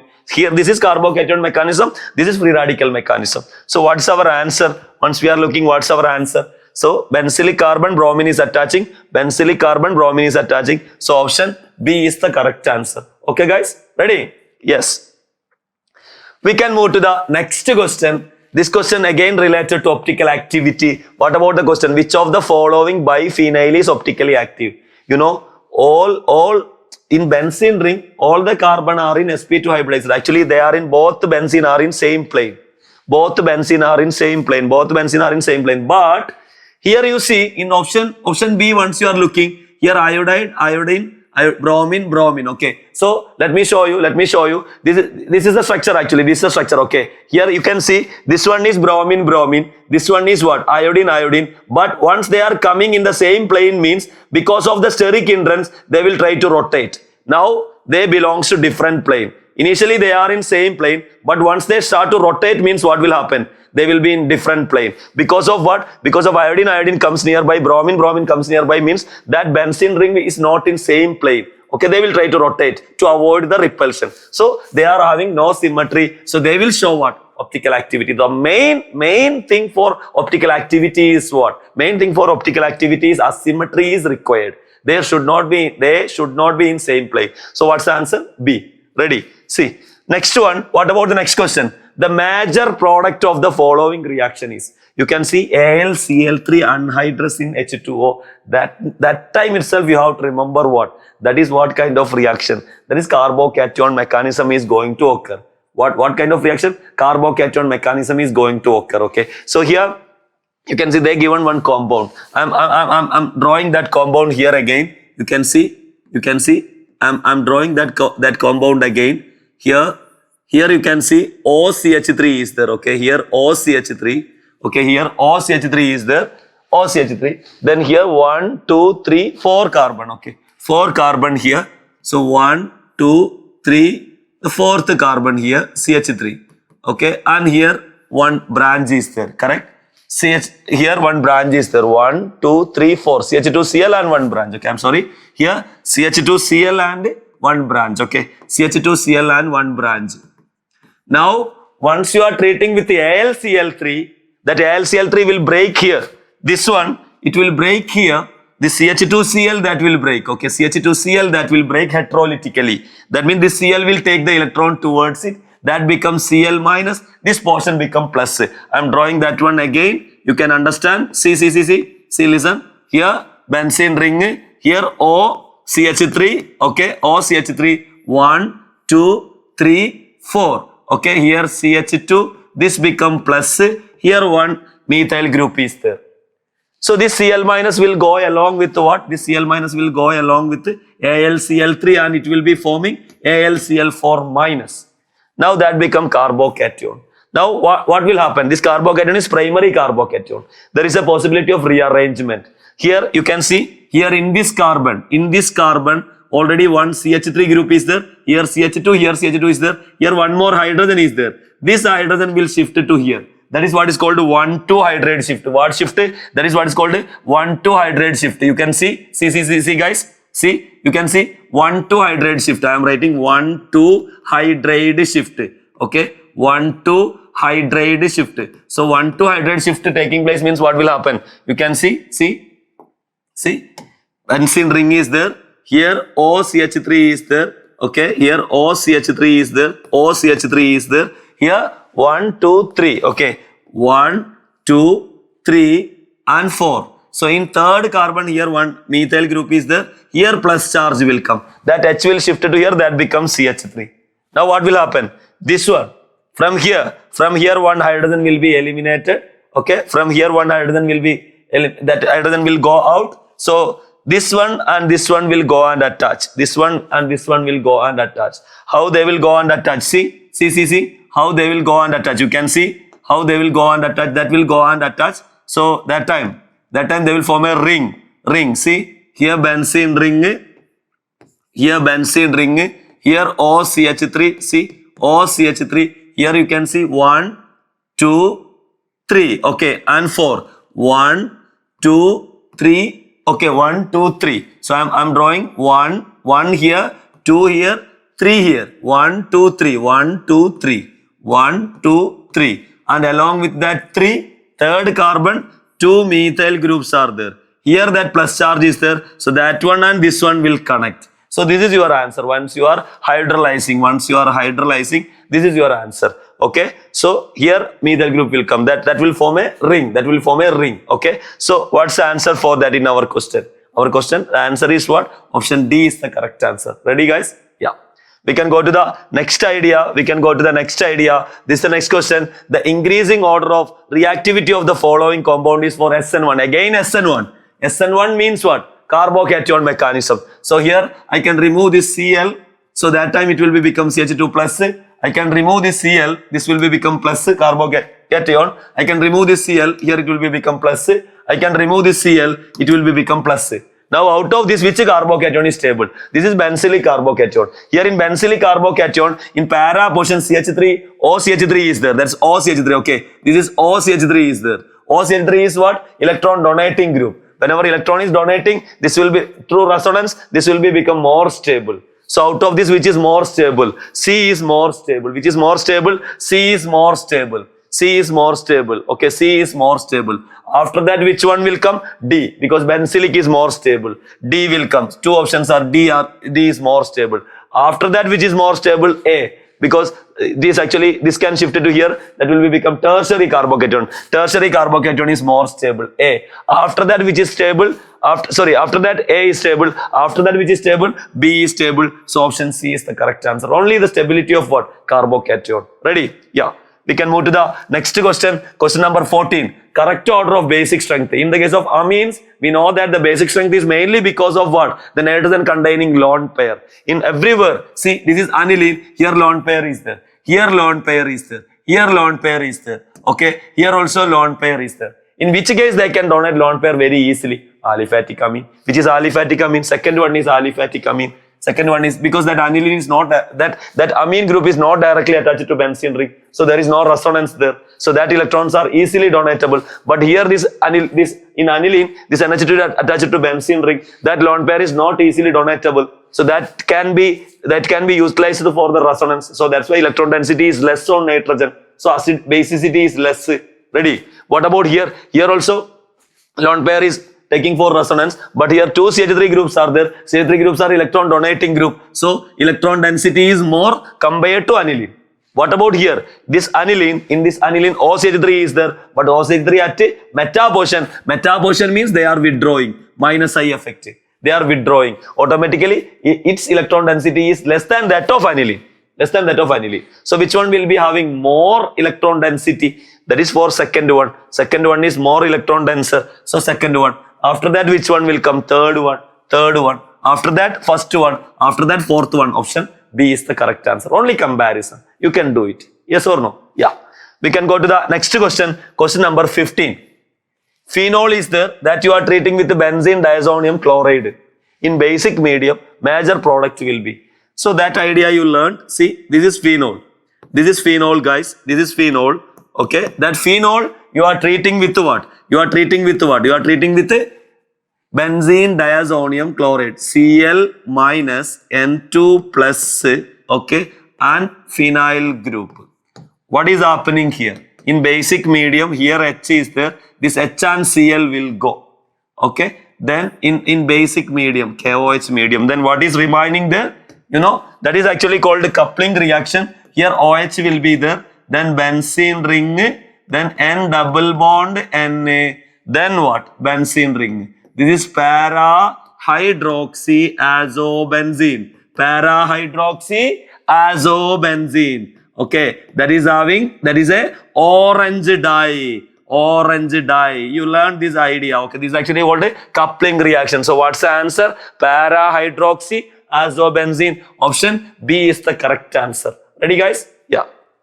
We can move to the next question. What's the question here? The structure of compound formed when nitrobenzene. I am putting one star here. It's very important. Nitrobenzene is reduced by lithium aluminum hydride. Nitrobenzene. This is nitrobenzene. Okay. Nitrobenzene that is reduced by lithium aluminum hydride. Don't write aniline. Don't write aniline. In the case of aromatic nitro compounds, lithium aluminum hydride, if you are using means you will get azobenzene. You will get what? Benzene, N double bond N and benzene. Azobenzene you will get. But if you are taking normal aliphatic NO2, normal aliphatic nitro compound, aliphatic CH3NO2 you are taking and you are treating with lithium aluminum hydride, that time you will get what? RNH2. Aliphatic means amine, and if it is aromatic means what? Azobenzene you will get. So what's the answer? Option C is the correct answer. Keep it in mind. Don't fall in such a kind of things. If they are giving means don't fall there. Okay, ready? Yeah, my children won't go and fall. Okay, I know that. I trust you guys. Okay, see, next question. What about the next question here? A given nitrogen containing aromatic compound, A react with SN and HCl followed by HNO2 to give unstable compound B. So one compound A that react with SN bar HCl then followed by HNO2. Of course, here it is reduction. SN bar HCl is reduction. Something on reduction, then HNO2 means that is actually aniline. Aniline you will get. After reduction you will get aniline. So the compound A should be what? The compound A should be nitrobenzene, correct? Nitrobenzene. Nitrobenzene. Compound A should be nitrobenzene. That on reaction with the SN bar HCl. Reduction, what you will get? What you will get? Tell me. What you will get? This is, you will get aniline. You will get aniline. Okay. This aniline you are treating with what? HNO2, nitrous acid at 0 degrees Celsius to 5 degrees Celsius. That is what is called diazotization. Benzene diazonium chloride. Correct? That's a statement they are giving. Benzene diazonium chloride. After that, that is B. You are getting a compound B. This B on treatment with phenol forms a beautiful colored compound. That only we did in the previous question. This B you are treating with the phenol. Phenol. You are treating with the phenol. You will get what? Para-hydroxyazobenzene. You will get para-hydroxyazobenzene. It is a orange colored dye. It is a orange colored dye. Beautiful colored compound. Okay. Yeah. So they are telling that one. Then C. With the molecular formula C12H10N2O. The structure compound A is. This is actually C. The structure compound A is. A is what? Nitrobenzene. Simple. A is nitrobenzene. So what's the answer? Option B. Ready, guys? Hope you are doing. Yes or no? Yeah, I can see. Okay, see. Next question. This is the next question. Canonical structures of anilinium ion obtained by accepting a proton are given below. Choose the correct statements. They given the anilinium ions canonical forms. Actually, anilinium ion itself is unstable because aniline is more stable than anilinium ion. Even though in high acidic condition, that aniline will force it to gain that proton. So then they will form anilinium ion. They are giving the anilinium ion structures. Out of that, which all are the stable one, which is the correct statement. They are giving anilinium ion has two stable canonical structure, 1 and 3. Yes, that statement is correct. 1 and 3 are stable structure. 2 is not stable because in 2 you can see here benzene is there. Okay, benzene, not benzene. This ring is there here along with the double bond N. Here H. Around this nitrogen, you can see around this nitrogen, how many bonds are there? 5 bonds are coming. Total 10 electrons are there. According to resonance concepts, a octet containing around atom, octet electron should be there. That's a more stable one. So this is unstable. This nitrogen around it, how many are coming? 10 electrons are coming. 2 is unstable. So what's the answer? Option A is the correct answer.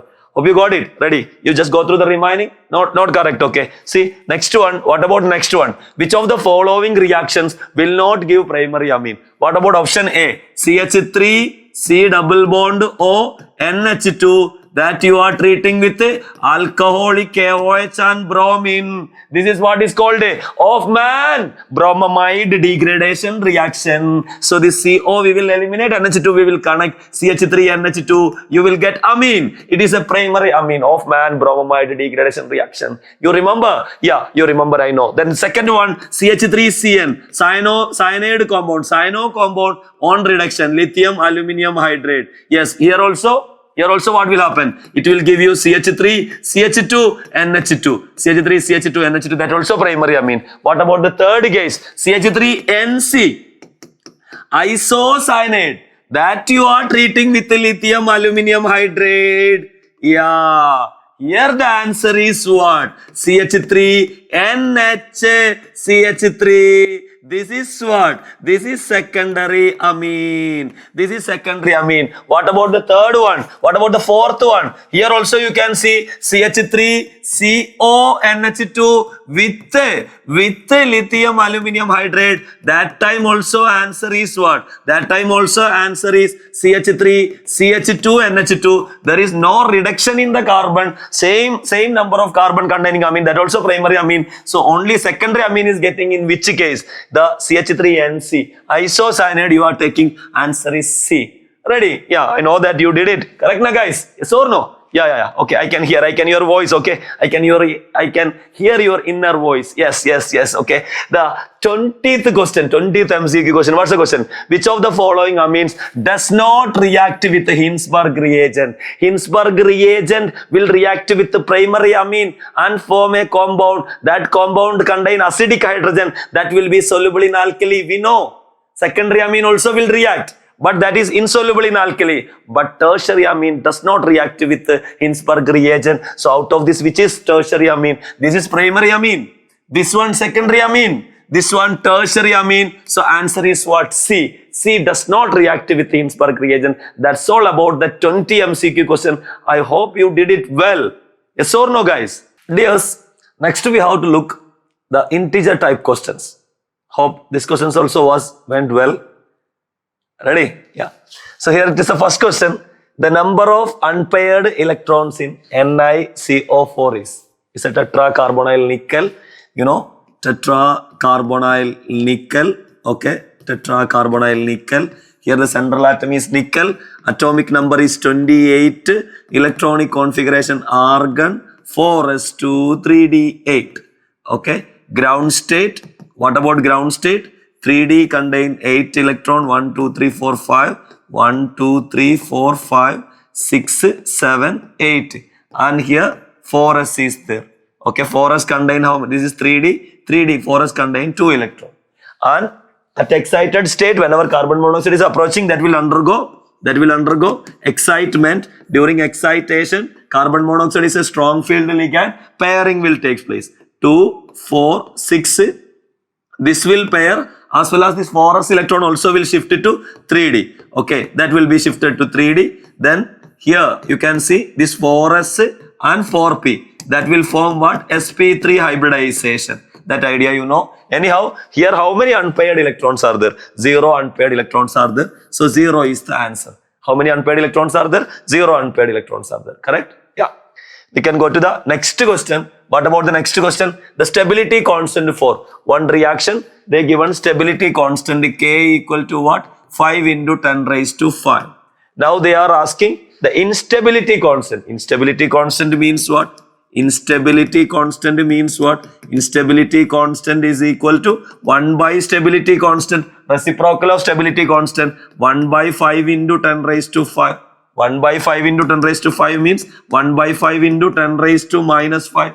That means 10 by 5 into 10 raised to minus 6. That means 2 into 10 raised to minus 6. They are asking is of the type of x into 10 raised to minus 6. Then the value of x is how much? X is equal to 2. X is equal to 2. Ready? Simple one. Ready? Easily you can answer it. Correct? Yeah. Next, third question. What's the third question? The number of different types of alkene obtained by the reaction of 2-bromobutane with C2H5ONO. 2-bromobutane means what? 2-bromobutane means this one. CH3, CHBr. Okay, CH2, CH3. This is 2-bromobutane.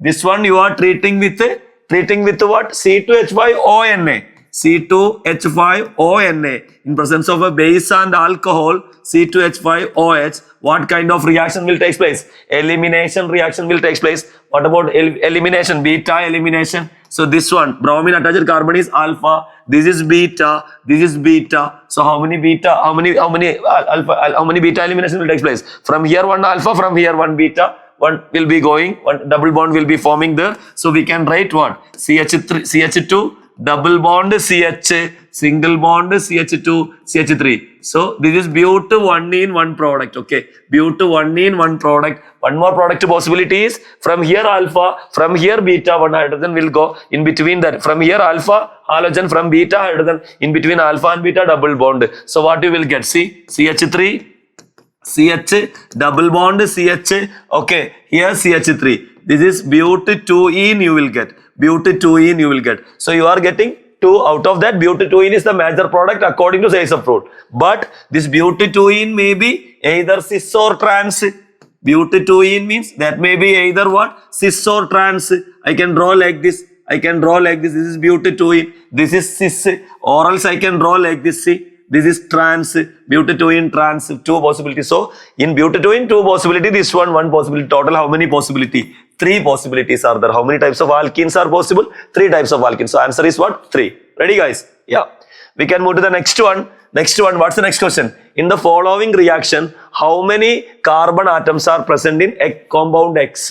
So, they given some X, that one bromination with Y. They will give you Y. Which on reaction with NaNO2 plus HCl, you are giving Z. Which on treatment with H3PO2, okay, you are getting 135 tribromobenzene. See, 135 tribromobenzene. This is 135 tribromobenzene, okay. This is 135, okay, tribromobenzene. This is 135 tribromobenzene. Something on treatment with H3PO2, you are getting this one. So this actually, this should be what? This should be, you can take it like that, what? See guys, here bromine, here bromine, here bromine, here it may be benzene diazonium salt. Benzene diazonium salt, okay. Benzene diazonium salt, once we are treating with H3PO2 or ethanol, that will be become, instead of that N2 plus and Cl minus, hydrogen will come and attach there. That we learned. Okay, so from where we are getting this one? Something on treatment with NaNO2 plus HCl. So what should it will be? So this should be, here you can see NH2 will be there. Here Br, here Br and here Br. Ready? Here Br. So that means 2, 4, 6. 2, 4, 6 tribromoaniline. Okay. Then that from where you are getting? You are conducting bromination for what? Aniline. You are conducting bromination for what? Aniline. Aniline on bromination, you will get this compound. So in aniline, how many carbon are there? That's the question. In X, how many carbon are there? 6 carbon are there. How many carbon are there? How many carbon atoms are present in the first compound? 6. Idea clear? Ready? We can move to the next question. What about the next question? So they are given the Gabriel-Thalimide synthesis of amines is outlined in the following way. They are given the Gabriel-Thalimide synthesis. Okay. Out of the given amines, how many cannot be prepared by this method? So you have to remember, I taught you very clearly in the recap video. I told you very clearly what? Gabriel-Thalimide synthesis is only for the preparation of primary aliphatic amine. So this we can prepare. Primary aliphatic amine we can prepare. This is secondary. Secondary cannot prepare. One cannot prepare. This is actually allylic. Here also, once you are breaking this one means you have to take CH2 double bond CHCl you have to take for the preparation. That time once you are breaking here, this is vinylic carbocation, unstable. That also not possible to prepare. Vinylic amine also not possible because vinylic chloride only we have to prepare that vinylic amine.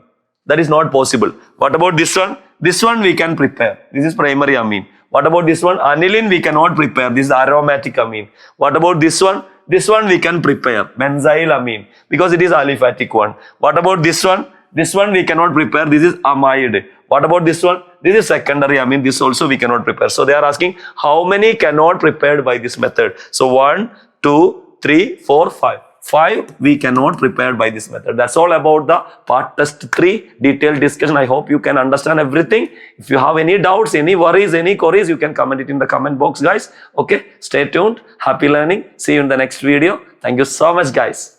Hi my dear students, welcome back to our amazing YouTube channel of Brilliant Qatar. In this lecture, we will be going with the detailed analysis of part test 3. Starting with the question number 1. In a triangle ABC, a square minus b square divided by a square plus b square is equals to sin of a minus b divided by sin of a plus b. Then the triangle is, whether it is right angled or isosceles, right angled isosceles, none of this. Let's see this, friends. This question is from properties of triangles. And from properties of triangles, we know sine rule, cosine rule. These two are the major rules where we frequently come across. Now, the best thing that we can do is by using componendo and dividendo. By using componendo and dividendo. First, before that, let's try to simplify this. A square minus b square by a square plus b square given. Let's take the reciprocals. So, a square plus b square divided by a square minus b square is equals to reciprocal sin of a plus b divided by sin of a minus b. So, by using componendo and dividendo,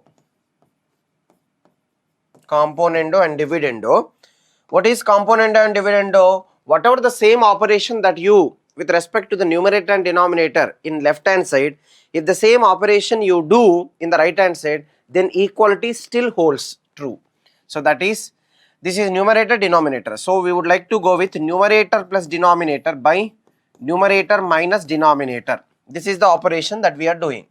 Now, by using this, numerator plus denominator means a square plus b square by a square minus b square. Plus b square minus b square gets cancelled. You get 2a square divided by numerator minus b square. A square plus b square minus of a square minus b square. We get 2b square is equals to sin of a plus b plus sin of a minus b divided by sin of a plus b minus sin of a minus b. 2 cancel. A square by b square is equals to sin of a plus b plus sin a plus b plus sin a minus b is 2 sin a cos b by sin a plus b minus sin a cos b is 2 cos a sin b. We know by using sine rule, friends, a by sin a is equals to b by sin b. So, a by b we can write it as sin a by sin b. So, sin a by sin b can be written as a by b. That becomes a square by b square is equals to sin a by sin b is a by b into cos b by cos a, friends. So, a, b gets cancelled. Now, cross multiplication, a into cos a is equals to b into cos b. Cos a from cosine rule, a into b square plus c square minus a square divided by 2bc. This is equals to b times cos b from cosine rule, a square plus c square minus b square divided by 2ac. So c gets cancelled, 2 also gets cancelled. This a, let's bring it to this side. So a square of, and this b take it to the other side, a square of b square plus c square minus a square is equals to b square of a square plus c square minus b square. A square b square plus a square c square minus a power 4 is equals to a square b square plus b square c square minus b power 4. A square b square gets cancelled. So a square c square minus b square c square is equals to a power 4 minus b power 4. If we take c square common, then c square of a square minus b square is equals to a power 4 minus b power 4, we can write it as a square plus b square into a square minus b square, friends. Now let's bring everything to the left hand side or take everything to the right hand side. So we have in the left hand side c of a square minus b square minus a square plus b square into a square minus b square. A square plus b square into a square minus b square is equals to 0. Now just take a square minus b square common. Then you will get a square plus b square minus c square is equals to 0. C square minus a square plus b square, or a square plus b square minus c square. Everything will be same now. So product is 0 means either a square minus b square is equals to 0 or a square plus b square minus c square is equals to 0. See friends, if a square minus b square is 0, that means a equals to b. In this case, a square plus b square is equals to c square. So if a equals to b, it is isosceles triangle, and if a square plus b square is equals to c square, it is right triangle. So the triangle can be either isosceles or right angled, So right angled or isosceles, which is option C. Clear? Option C. It's not A or B, friends. Because if it is only right angle, we could have gone with right angle. If it is only isosceles, we could have gone with isosceles. So it can be isosceles triangle, it can be right angle triangle also. Or, so right angle or isosceles is the best option. Next question. In a triangle ABC, sin A is to sin B is to sin C is 1 is to 2 is to 3. By using sine rule, sin A is to sin B is to sin C, because sides will be proportional to sines of the angles. A is to B is to C. They have given this as 1 is to 2 is to 3. So we can take A as K, some 1K, B as some 2K, C as some 3K. They have given B value 4. That means 2K is equals to 4, K equals to 2, friends. So from here, A is 2, B is 4, C is 6. We got all of them. Let's see now. Perimeter of the triangle A plus B plus C. See how easy it is. 2 plus 4 plus 6, which is equals to 12. Answer is option C. Next question. The ratios of the sides in a triangle are 5 is to 12 is to 13, and its area is so and so. The sides of the triangle in simple, friends. So if the ratio of the sides of the triangle are so and so, then its area is something else. Chalo. So clearly now sides, let's take one side as 5K, another side as 12K, another side as 13K. 5K, 12K, 13K, and its area is 270 square centimeter. See friends, the thing that we observed here is 13K whole square, that is 169K square, and sum of the squares of the remaining two, 5K square plus 12K whole square is 25K square plus 144K square, which is also equals to 169K square. So if the sum of the squares of two sides is equals to the third side, then it is right angle triangle.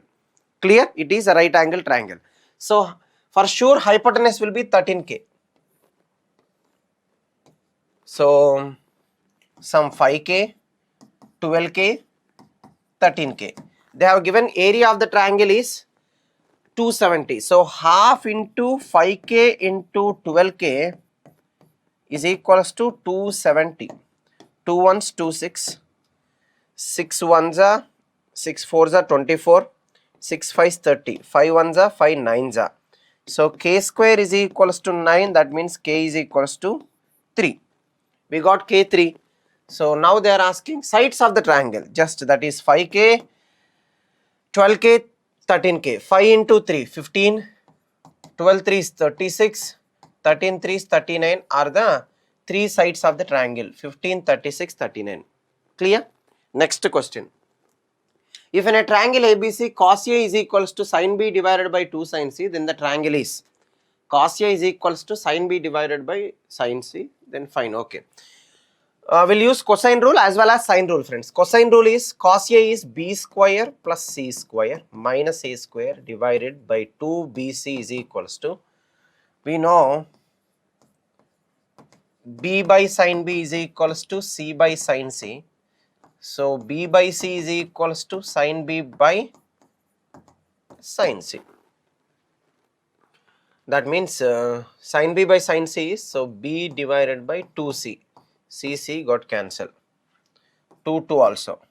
So B square plus C square minus A square is equals to B square. C square is equals to A square, which is nothing but C equals to A. So if C equals to A, it is only isosceles triangle. In this case, it is not right angled, only isosceles. Next question. The area of an isosceles triangle is 9 centimeter square. Delta is equals to 9 centimeter square. If the equal sides are 6, then the angle between them is, just draw a rough diagram, friends. Let's take these two are equal. 6, 6. Okay. Then the angle between them, they are asking about this particular angle, sin A, angle A. So clearly we know half into 6 into 6. When we take area of the triangle, two sides and the no angle included between them, half 6 into 6 into sin square A, sin A, sorry. Sin A is equals to area of the triangle, this is equals to 9. So 2 ones, 2 threes, 3 ones, 3 threes, 3 ones, 3 twos, sin A is equals to 1 by 2. That is nothing but A is 30 degree. A is option B 30. If they ask the remaining two, if this is 30 degree, then the remaining two will be 30 means 150. Yeah, 75, 75. Next. If the radius of the circumcircle of an isosceles triangle PQR is equals to PQ, where PQ is already equals to PR, then the angle P is equals to. Same, just draw one rough diagram. PQR, isosceles triangle. PQ is equals to PR, that's fine. Even radius of circumcircle is also equals to PQ, it seems. R is also equals to PQ. R is equals to PQ and even PR also. Okay. Then the angle P they are asking about, this particular angle. See this, friends, we know already A by sin A. So in this terms, if I take this as small p, small q, small r, P by sin P is equals to Q by sin Q is equals to R by sin R is equals to 2R. Okay. Now what else we know? We know that PQ side is nothing but PQ is R. R is equals to PR. PR is Q. So R is equals to Q, friends. R is equals to Q and that is equals to 2. That is equals to capital R. So let's compare these two now. See guys, so Q is nothing but here Q by sin Q is equals to 2 times R. These two are same. So clearly sin Q is equals to 1 by 2. If sin Q is equals to 1 by 2, Q is 30 degree. If Q is 30, that means this is 30 degree. Then this will also be 30. 30, 30, 60 here. Remaining 120. This angle takes 120 degree. Angle P is 120 now, which is 2 pi by 3. Next question. In a triangle ABC, A is to B is to C is 4, 5, 6. The ratio of the radius of the circumcircle to that of incircle. Circumcircle radius is capital R, incircle radius is small r. First, before we proceed, we should know what is capital R and what is formula to find capital R and formula to find small r. Capital R is ABC by 4 delta. Small r is delta divided by S.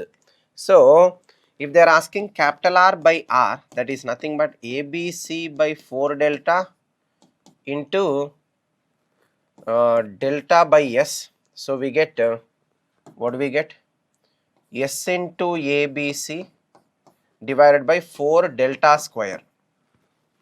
But we know delta from Heron's formula, root S into S minus A into S minus B into S minus C. So, when we say delta square, we get S into ABC divided by 4 into delta square is S into S minus A, S minus B, S minus C. SS gets cancelled. Finally, we got ABC by 4 into S minus A, S minus B, S minus C. We don't know what are ABC itself. Achha? But they have given ratios. So, we can take A as 4K, B as 5K, C as 6K. Now, A into B into C will be, A into B into C is 4K into 5K into 6K, 4K into 5K into 6K divided by 4 times S. First, let's find S, friends. S is clearly sum of the half the semi-perimeter. So, 4K plus 6K, 10K, 15K by 2. Now, S minus A is 15K by 2 minus 4K. 2 4s 8, 15 minus 8 is 7K by 2. Next, S minus B, 5K by 2, correct? 15K by 2 minus 5K, 15 minus 10, 5K by 2. Next, S minus C, 15K by 2, 6 are 12, 3K by 2. So, clearly 4, 4, okay, K, 5, 5 also can be cancelled, 3 1s are 3 2s are. So, finally, what else left? 2 2s 4, 4 2s 8, 8 2s 16 divided by 7. 16 by 7 is the answer, friends. Next question. The period of the function sin 2x by 3, already we know if f1 of x is periodic, f2 of x is also periodic, f1 of x period is t1, f2 of x period is t2, then period of this particular function, period of the g of x, which is equals to f1 of x plus f2 of x, where f1 of x period is t1, f2 of x period is t2, then period of g of x is LCM of t1 comma t2. LCM of t1 comma t2. Now, what is period of sin 2x by 3? Sin x period is 2 pi. Sin ax plus b period is 2 pi by mod a. So, 2 pi divided by coefficient of x, which is 3 pi. So, let t1 is 3 pi now. What is period of this one? Same, 2 pi divided by 3 by 2, which is 4 pi by 3. Now, see friends. So, LCM of 3 pi comma 4 pi by 3.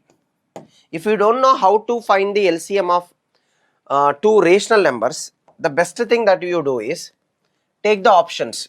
You divide each option by this 3 pi and 4 pi by 3. Among all, which gives us an integer, which gives us a natural number, that will be the answer. Okay, see, 2 pi divided by 3 pi it won't give, 10 pi divided by 3 pi it won't give, 6 pi divided by 3 pi it gives, but 6 pi by 4 pi by 3 it won't give a natural number. Finally, 12 pi divided by 3 pi is integer, 12 pi divided by 4 pi by 3 is also an integer. So, therefore, the LCM of 3 pi comma 4 pi by 3 is 12 pi, and that is the period of the given function. Next question, sine square pi by 8 plus sine square 3 pi by 8 plus sine square 5 pi by 8. Guys, this 7 pi by 8 we can write it as pi minus pi by 8. Pi minus pi by 8. Okay, and even 5 pi by 8 we can write it as pi minus 3 pi by 8.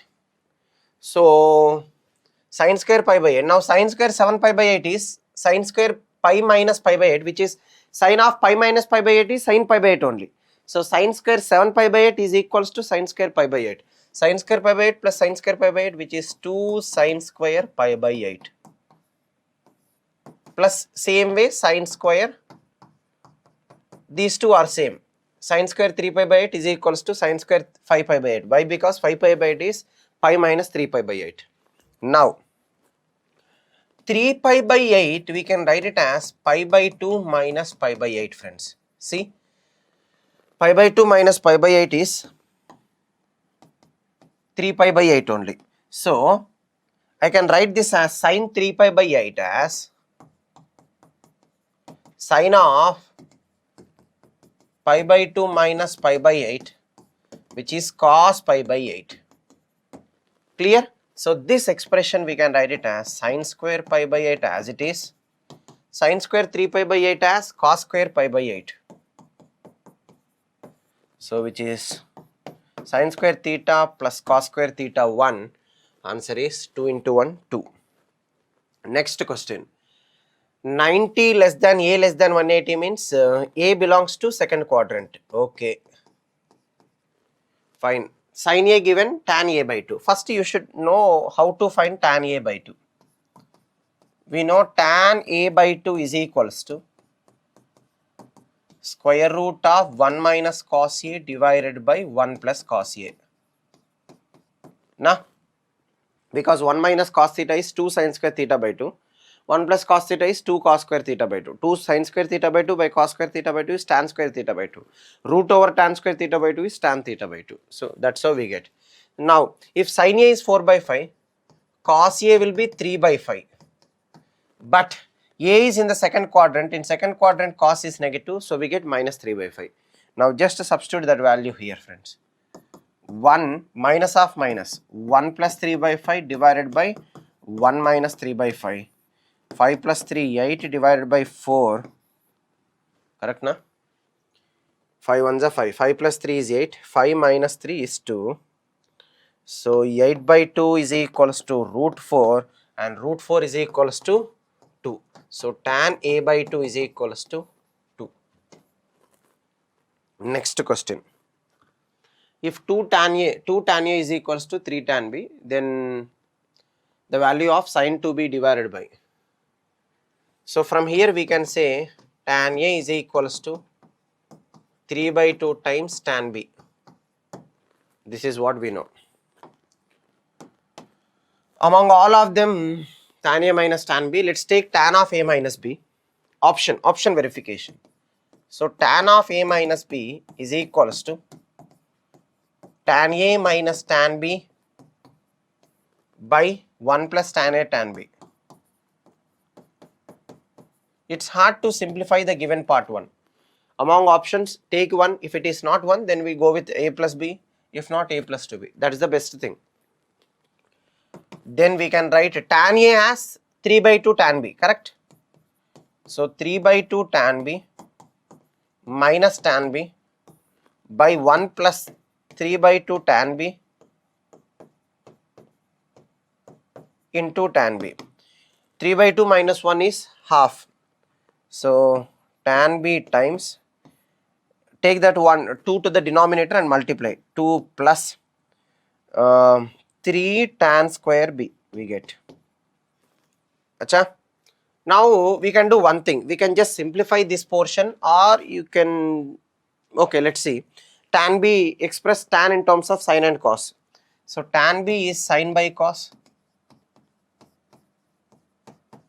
divided by tan square b is sin square by cos square. So we get 2 cos square b plus 3 sin square b divided by cos square b. So we get sin b cos b, sin b into cos b by 2 cos square b plus 2 sin square b is 2. See, 3 sin square b we can write it as 2 sin square b plus sin square b. Now 2 cos square b plus 2 sin square b is 2. So you get 2 plus sin square b. Okay. If I multiply and divide by 2, then 2 sin b cos b is sin 2b. See friends, sin 2b divided by 4 plus 2 sin square b. Okay. We all know that cos 2b is equals to 1 minus 2 sin square b. So 2 sin square b is equals to 1 minus cos 2b. Let's substitute that here.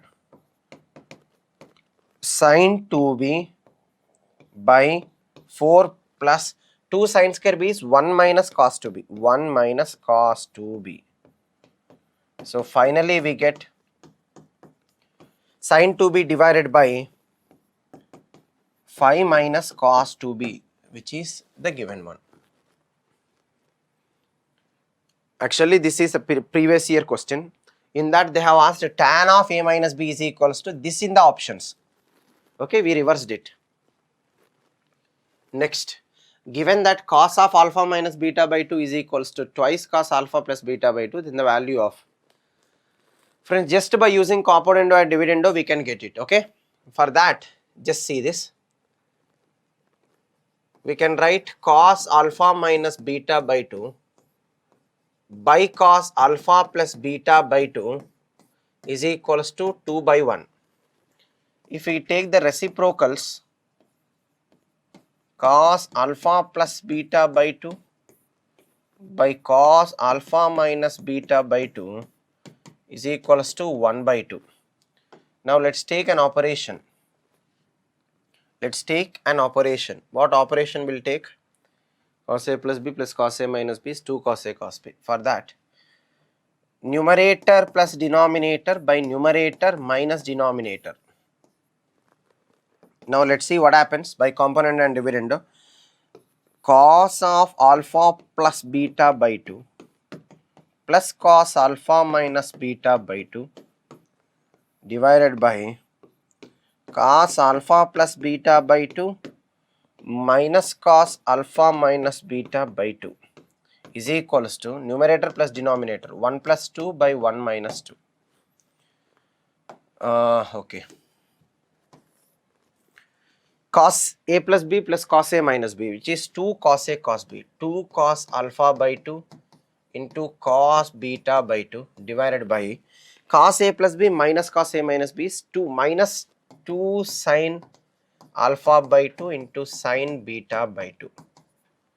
2 cancel. This is equals to 3 by minus 1. Minus minus also gets cancelled. Take the reciprocal, friends. Just take the reciprocal. Why? Because if you take the reciprocal, sin by cos, tan alpha by 2 into tan beta by 2. Reciprocal of 3 is 1 by 3. And this is what our result. 1 by 3 is the answer. Next question. Tan theta by 2 is t. Friends, we all know 1 minus tan square theta by 2 by 1 plus tan square theta by 2 is directly equals to cos theta. Single step, 5 seconds answer. Root x plus 1 by root x is equals to 2 cos theta, then x power 6 plus x power minus 6 is equals to. Let's square it on both sides. When we square it on both sides, x plus 1 by x, that is root x whole square plus 1 by root x whole square plus 2ab. So 2 is equals to 4 cos square theta. So x plus 1 by x is equals to 4 cos square theta minus 2. If you take 2 common, see, I am writing it directly. 4 cos square theta minus 2, 2 common, 2 cos square theta minus 1, 2 times of cos 2 theta. So this is clearly 2 cos 2 theta. Next, again squaring on both sides. When you again square it on both sides, x plus 1 by x whole square is x square plus 1 by x square plus 2ab. 2 into x into 1 by x is equals to 4 cos square 2 theta. So x square plus 1 by x square is equals to 4 cos square 2 theta minus 2. Take 2 common, 2 cos square 2 theta minus 1, and this is cos 2 times of 2 theta, cos 4 theta. So 2 cos 4 theta. I am erasing this part. Now see friends, what happens? We need x power 6 plus x power minus 6. We'll cube on both sides now. Cubing on both sides. So when we cube it on both sides, what happens? A plus b whole cube is a cube, x square whole cube plus b cube plus 3ab of a plus b. And when we cube right hand side, 2 cube is 8 cos cube 4 theta. Okay. X square 1 by x square gets cancelled. X square plus 1 by x square is anyhow 2 cos 4 theta. 2 cos 4 theta into 6. So x power 6 plus 1 by x power 6. 3 2s are 6 cos 4 theta is equals to 8 cos cube 4 theta. X power 6 plus 1 by x power 6 is equals to 8 cos cube 4 theta minus 6 cos 4 theta, friends. Take 2 common, 4 cos cube 4 theta minus 3 cos 4 theta. We all know 4 cos cube theta minus 3 cos theta is cos 3 theta, correct? So cos 2 times of cos 3 times of 4 theta, which is 12 theta. So this is nothing but our x power 6 plus x power minus 6. X power 6 plus x power minus 6 is 2 cos 12 theta, option B. Next, cos power 6 alpha plus sin power 6 alpha plus k sin square 2 alpha is equals to 1, then the value of k is equals to. Many times we discussed this, friends. Cos power 6 alpha plus sin power 6 alpha is equals to, we can write it as cos square alpha whole cube plus sin square alpha whole cube. A cube plus b cube is a plus b. Cos square alpha plus sin square alpha into a plus b into a square plus b square minus ab. Cos power 4 alpha plus sin power 4 alpha minus ab. Sin square alpha into cos square alpha. So cos square alpha plus sin square alpha is anyhow 1. Again, cos square alpha whole square, this one, plus sin square alpha whole square minus sin square alpha into cos square alpha. A square plus b square can be written as a plus b whole square minus 2ab. A plus b whole square is cos square alpha plus sin square alpha whole square is 1. So 1 minus 2ab. 1 minus 2 sin square alpha cos square alpha minus sin square alpha cos square alpha. So this is clearly 1 minus 3 sin square alpha cos square alpha, friends. Okay. Yes, this value is this one. Okay. Next, sin square 2 alpha, we know sin square 2 alpha can be written as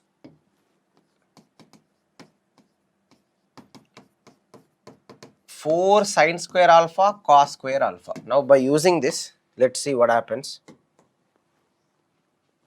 Cos power 6 plus sin power 6 is 1 minus 3 sin square alpha cos square alpha plus k into that. So 4k times sin square alpha plus into cos square alpha is equals to 1. 1 gets cancelled. Take this 3 sin square alpha to that side. So 4k times Sin square alpha cos square alpha is equals to 3 times sin square alpha cos square alpha. Sin square alpha cos square alpha gets cancelled. 4k is equals to 3. K is equals to 3 by 4. Option B. Clear? Next question. Sin 20 into sin 40 into, even in class I have given an important formula, friends. Sin theta into sin 60 plus theta into sin 60 minus theta is equals to 1 by 4 times sin 3 theta. Just sin 60 you take it out, sin 60 we put it out, into sin 20, sin 40 is sin 60 minus 20, sin 80 is sin 60 plus 20. Okay. So sin 60 is root 3 by 2 and this value is 1 by 4 times sin 3 theta, sin 3 into 20 which is sin 60. So root 3 by 8 into sin 60 is root 3 by 2, 3 by 16. Option C. Next question. The value of sin pi by 14 into sin 3 pi by 14 into, and so on and so on and so on. See friends, again pi by 14, 13 pi by 14. 13 pi by 14 we can write it as pi minus pi by 14. So sin 13 pi by 14 is equals to sin pi by 14. We just write it as sin square pi by 14 into same 3 pi by 14 and 11 pi by 14. 11 pi by 14 we can write it as pi minus pi by 14. Okay, sorry, pi minus 3 pi by 14. So these two are same. We get sin square 3 pi by 14 into 5 pi by 14, 9 pi by 14. 9 pi by 14 we can write it as pi minus 5 pi by 14. So we sin square 5 pi by 14. Sin 7 1 the 7 2 the sin pi by 2 is 1. Just leave it. Now you see this friends. Sin pi by 14 into sin 3 pi by 14 into sin 5 pi by 14 whole square. Okay. We know that product of cosine series we have, that is cos theta, cos 2 theta, cos 2 square theta, and so on and so on. We have that series. Okay, suppose if it is into so on cos 2 power n minus 1 into theta is sin 2 power n into theta divided by 2 power n times sin theta. So let's try to express product of cosines in cos. For that you see pi by 14. So this we can write it as pi by sin theta can be written as cos 90 minus theta. Pi by 2 minus pi by 14 will be, you just multiply and divide by 2, 7 pi minus 6 pi, which is 6 pi, 6 pi by 14 which is 3 pi by 7. Okay, so this we can write it as cos 3 pi by 7 into, now pi by 2 minus 3 pi by 14 is 7 minus 3, 4 pi by 14, 4 pi by 14 is 2 pi by 7, 2 pi by 7, 5 pi by 2 minus 5 pi by 14, 7 minus 2, that is 2 pi by 14 which is pi by 7, cos pi by 7. And one more thing friends, cos 3 pi by 7 we can write it as cos of pi minus 4 pi by 7, correct na? 7 pi minus 4 pi is 3 pi, and cos 180 minus theta is minus cos theta, but we have square now, so that minus 1 whole square will be positive, so we can write this as cos pi by 7 into cos pi 2 pi by 7 into cos 4 pi by 7 whole square, because cos 3 pi by 7 is minus cos 4 pi by 7, that whole square is positive only. So this is clearly like a cosine series. See, cos theta, take this pi by 7 as some theta.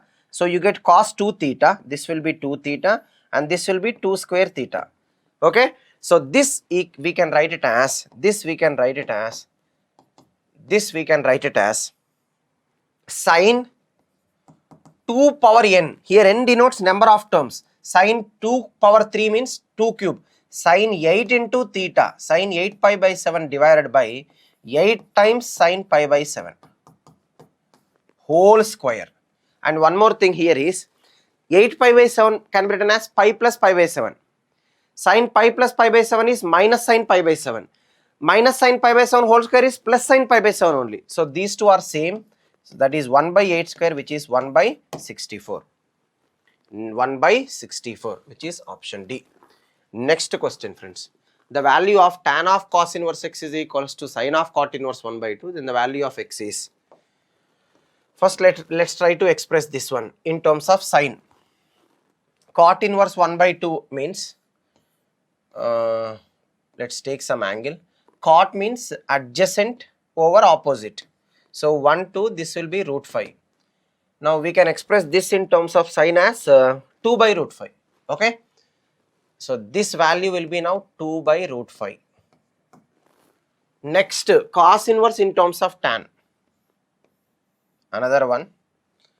Cos means adjacent over hypotenuse. So this will be under root 1 minus x square. Now tan means opposite over adjacent, which is root over 1 minus x square by x is equals to 2 by root 5. Squaring on both sides, 1 minus x square by x square is equals to 4 by 5. 5 minus 5x square is equals to 4x square. 9x square is equals to 5. X square is equals to 5 by 9. So x is equals to plus or minus root 5 by 3.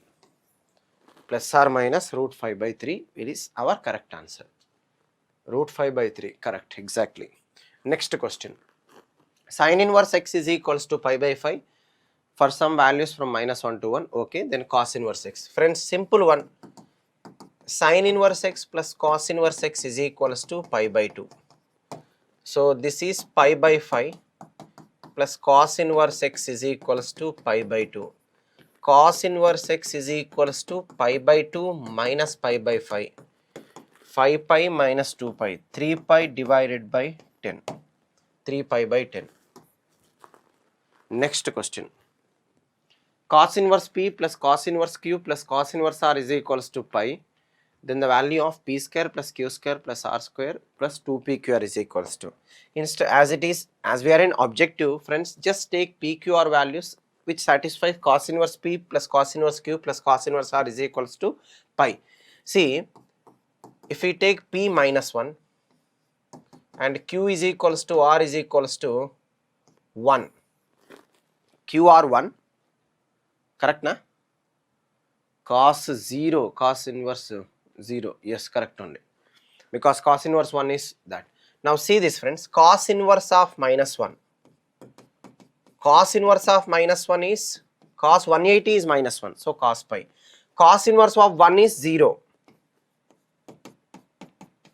So clearly pi plus 0 is equals to pi. So this is verifying. Now p square plus q square plus 2pqr will be now. So this becomes p square. P square will be minus 1 whole square. Minus 1 whole square is 1 plus 1 plus 1 plus 2 times p is minus 1 into, that's it. So 3 minus 2, which is equals to plus 1, friends. Answer is option B. Clear? Answer is option B. Just take random values of p comma q comma r such that it verifies cos inverse p plus cos inverse q plus cos inverse r is equals to pi by 2. You can also take cos inverse 1 by 2. If you take cos inverse 1 by 2, it is pi by 3. Next, cos inverse minus 1 by 2, 2 pi by 3. Pi by 3 plus 2 pi by 3 is also pi only. So any random values such that cos inverse p plus cos inverse q plus cos inverse r should be equals to pi. Next, So we are done with MCQs. Now we'll go with numericals. First question in numericals. Sin inverse x plus cos inverse x something. Guys, we know sin inverse x plus sin inverse y formula. Sin inverse x plus sin inverse y is sin inverse of x into under root 1 minus y square plus y into under root 1 minus x square. Now, sin inverse 3 by 5 plus this also let's try to express in terms of sin inverse only. 12 by 13 we can write it as 5 by 13. This is equals to sin inverse of x into 3 by 5 into under root 1 minus 5 square by that will be 12 by 13 only, plus y into that is 5 by 13 into under root 1 minus 3 square by 5 means 4 by 5 you get. So you get sin inverse of 12 3 is 36 plus 5 4 is 20 divided by 13 5 65, sin inverse of 56 by 65. So answer is, they have given C is m by 65, therefore m is equals to 56 friends. Next question. Tan of 2 cos inverse 3 by 5 is equals to minus k by 7. Then first let's express cos inverse 3 by 5 in terms of tan is equals to tan inverse of 4 by 3. Now we have 2 tan inverse 4 by 3 inside. Now 2 tan inverse 4 by 3 is tan inverse of 2 into 4 by 3 by 1 minus 16 by 9. Tan inverse of 8 by 3, 9 minus 16 is minus 7 by 9. 3 ones are 3 threes are. So tan inverse of 8 threes are minus 24 divided by 7.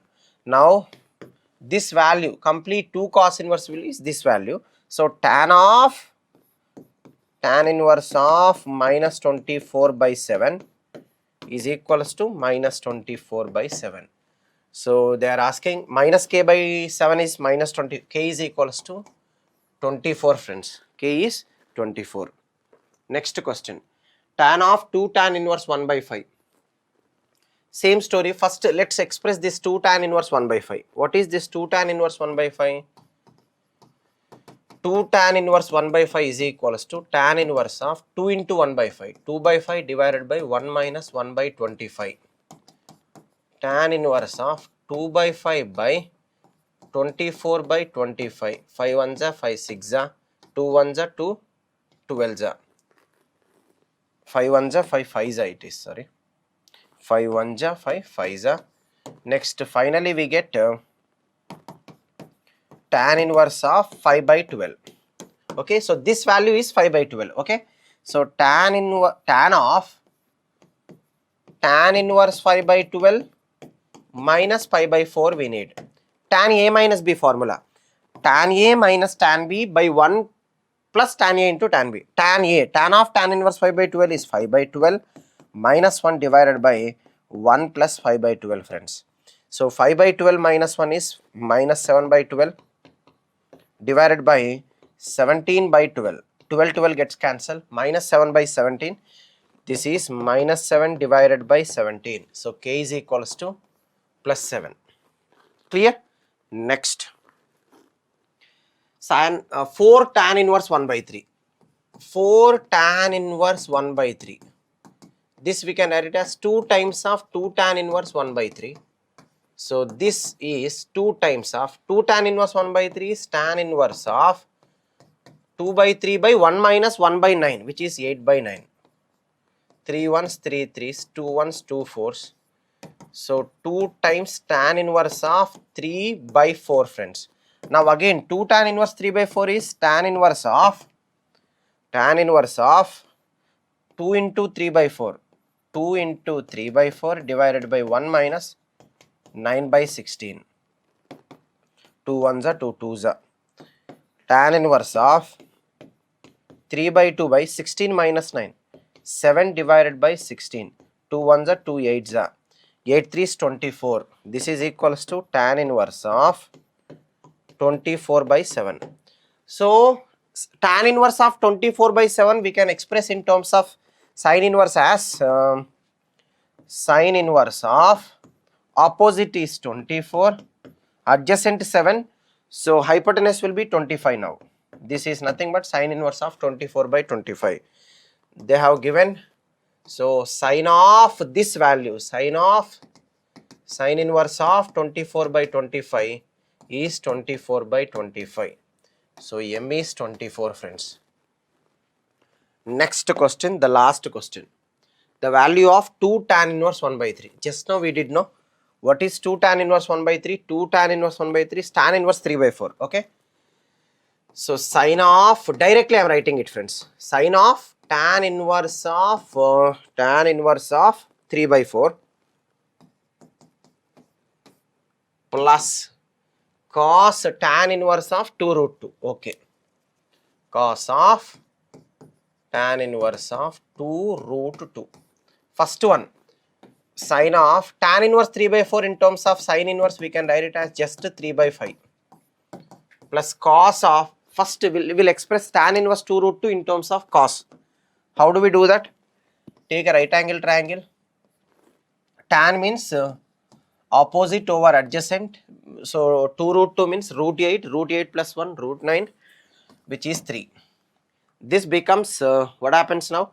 Now in terms of cos inverse, we can write it as cos inverse of adjacent 1 by 3. So this will be 3 by 5 and this will be 1 by 3. So finally it is 3 3 is 9, 5 plus 1 5, 5 1 is 5 by 15, 14 by 15. So P is equals to 14, friends. P is 14. Clear? So yes, with that we are done with all the detailed analysis of all the 25 questions. Paper is completely moderate, friends. I can just justify the paper as moderate, not difficulty, not even we can compare it as difficulty. Any question from properties or inverse and even trigonometry based on formula itself. So if you are clear with all the formulae from these 3 chapters, then you can do any question from these 3. Clear? See you in the next session. Till then, take care everyone. All the best.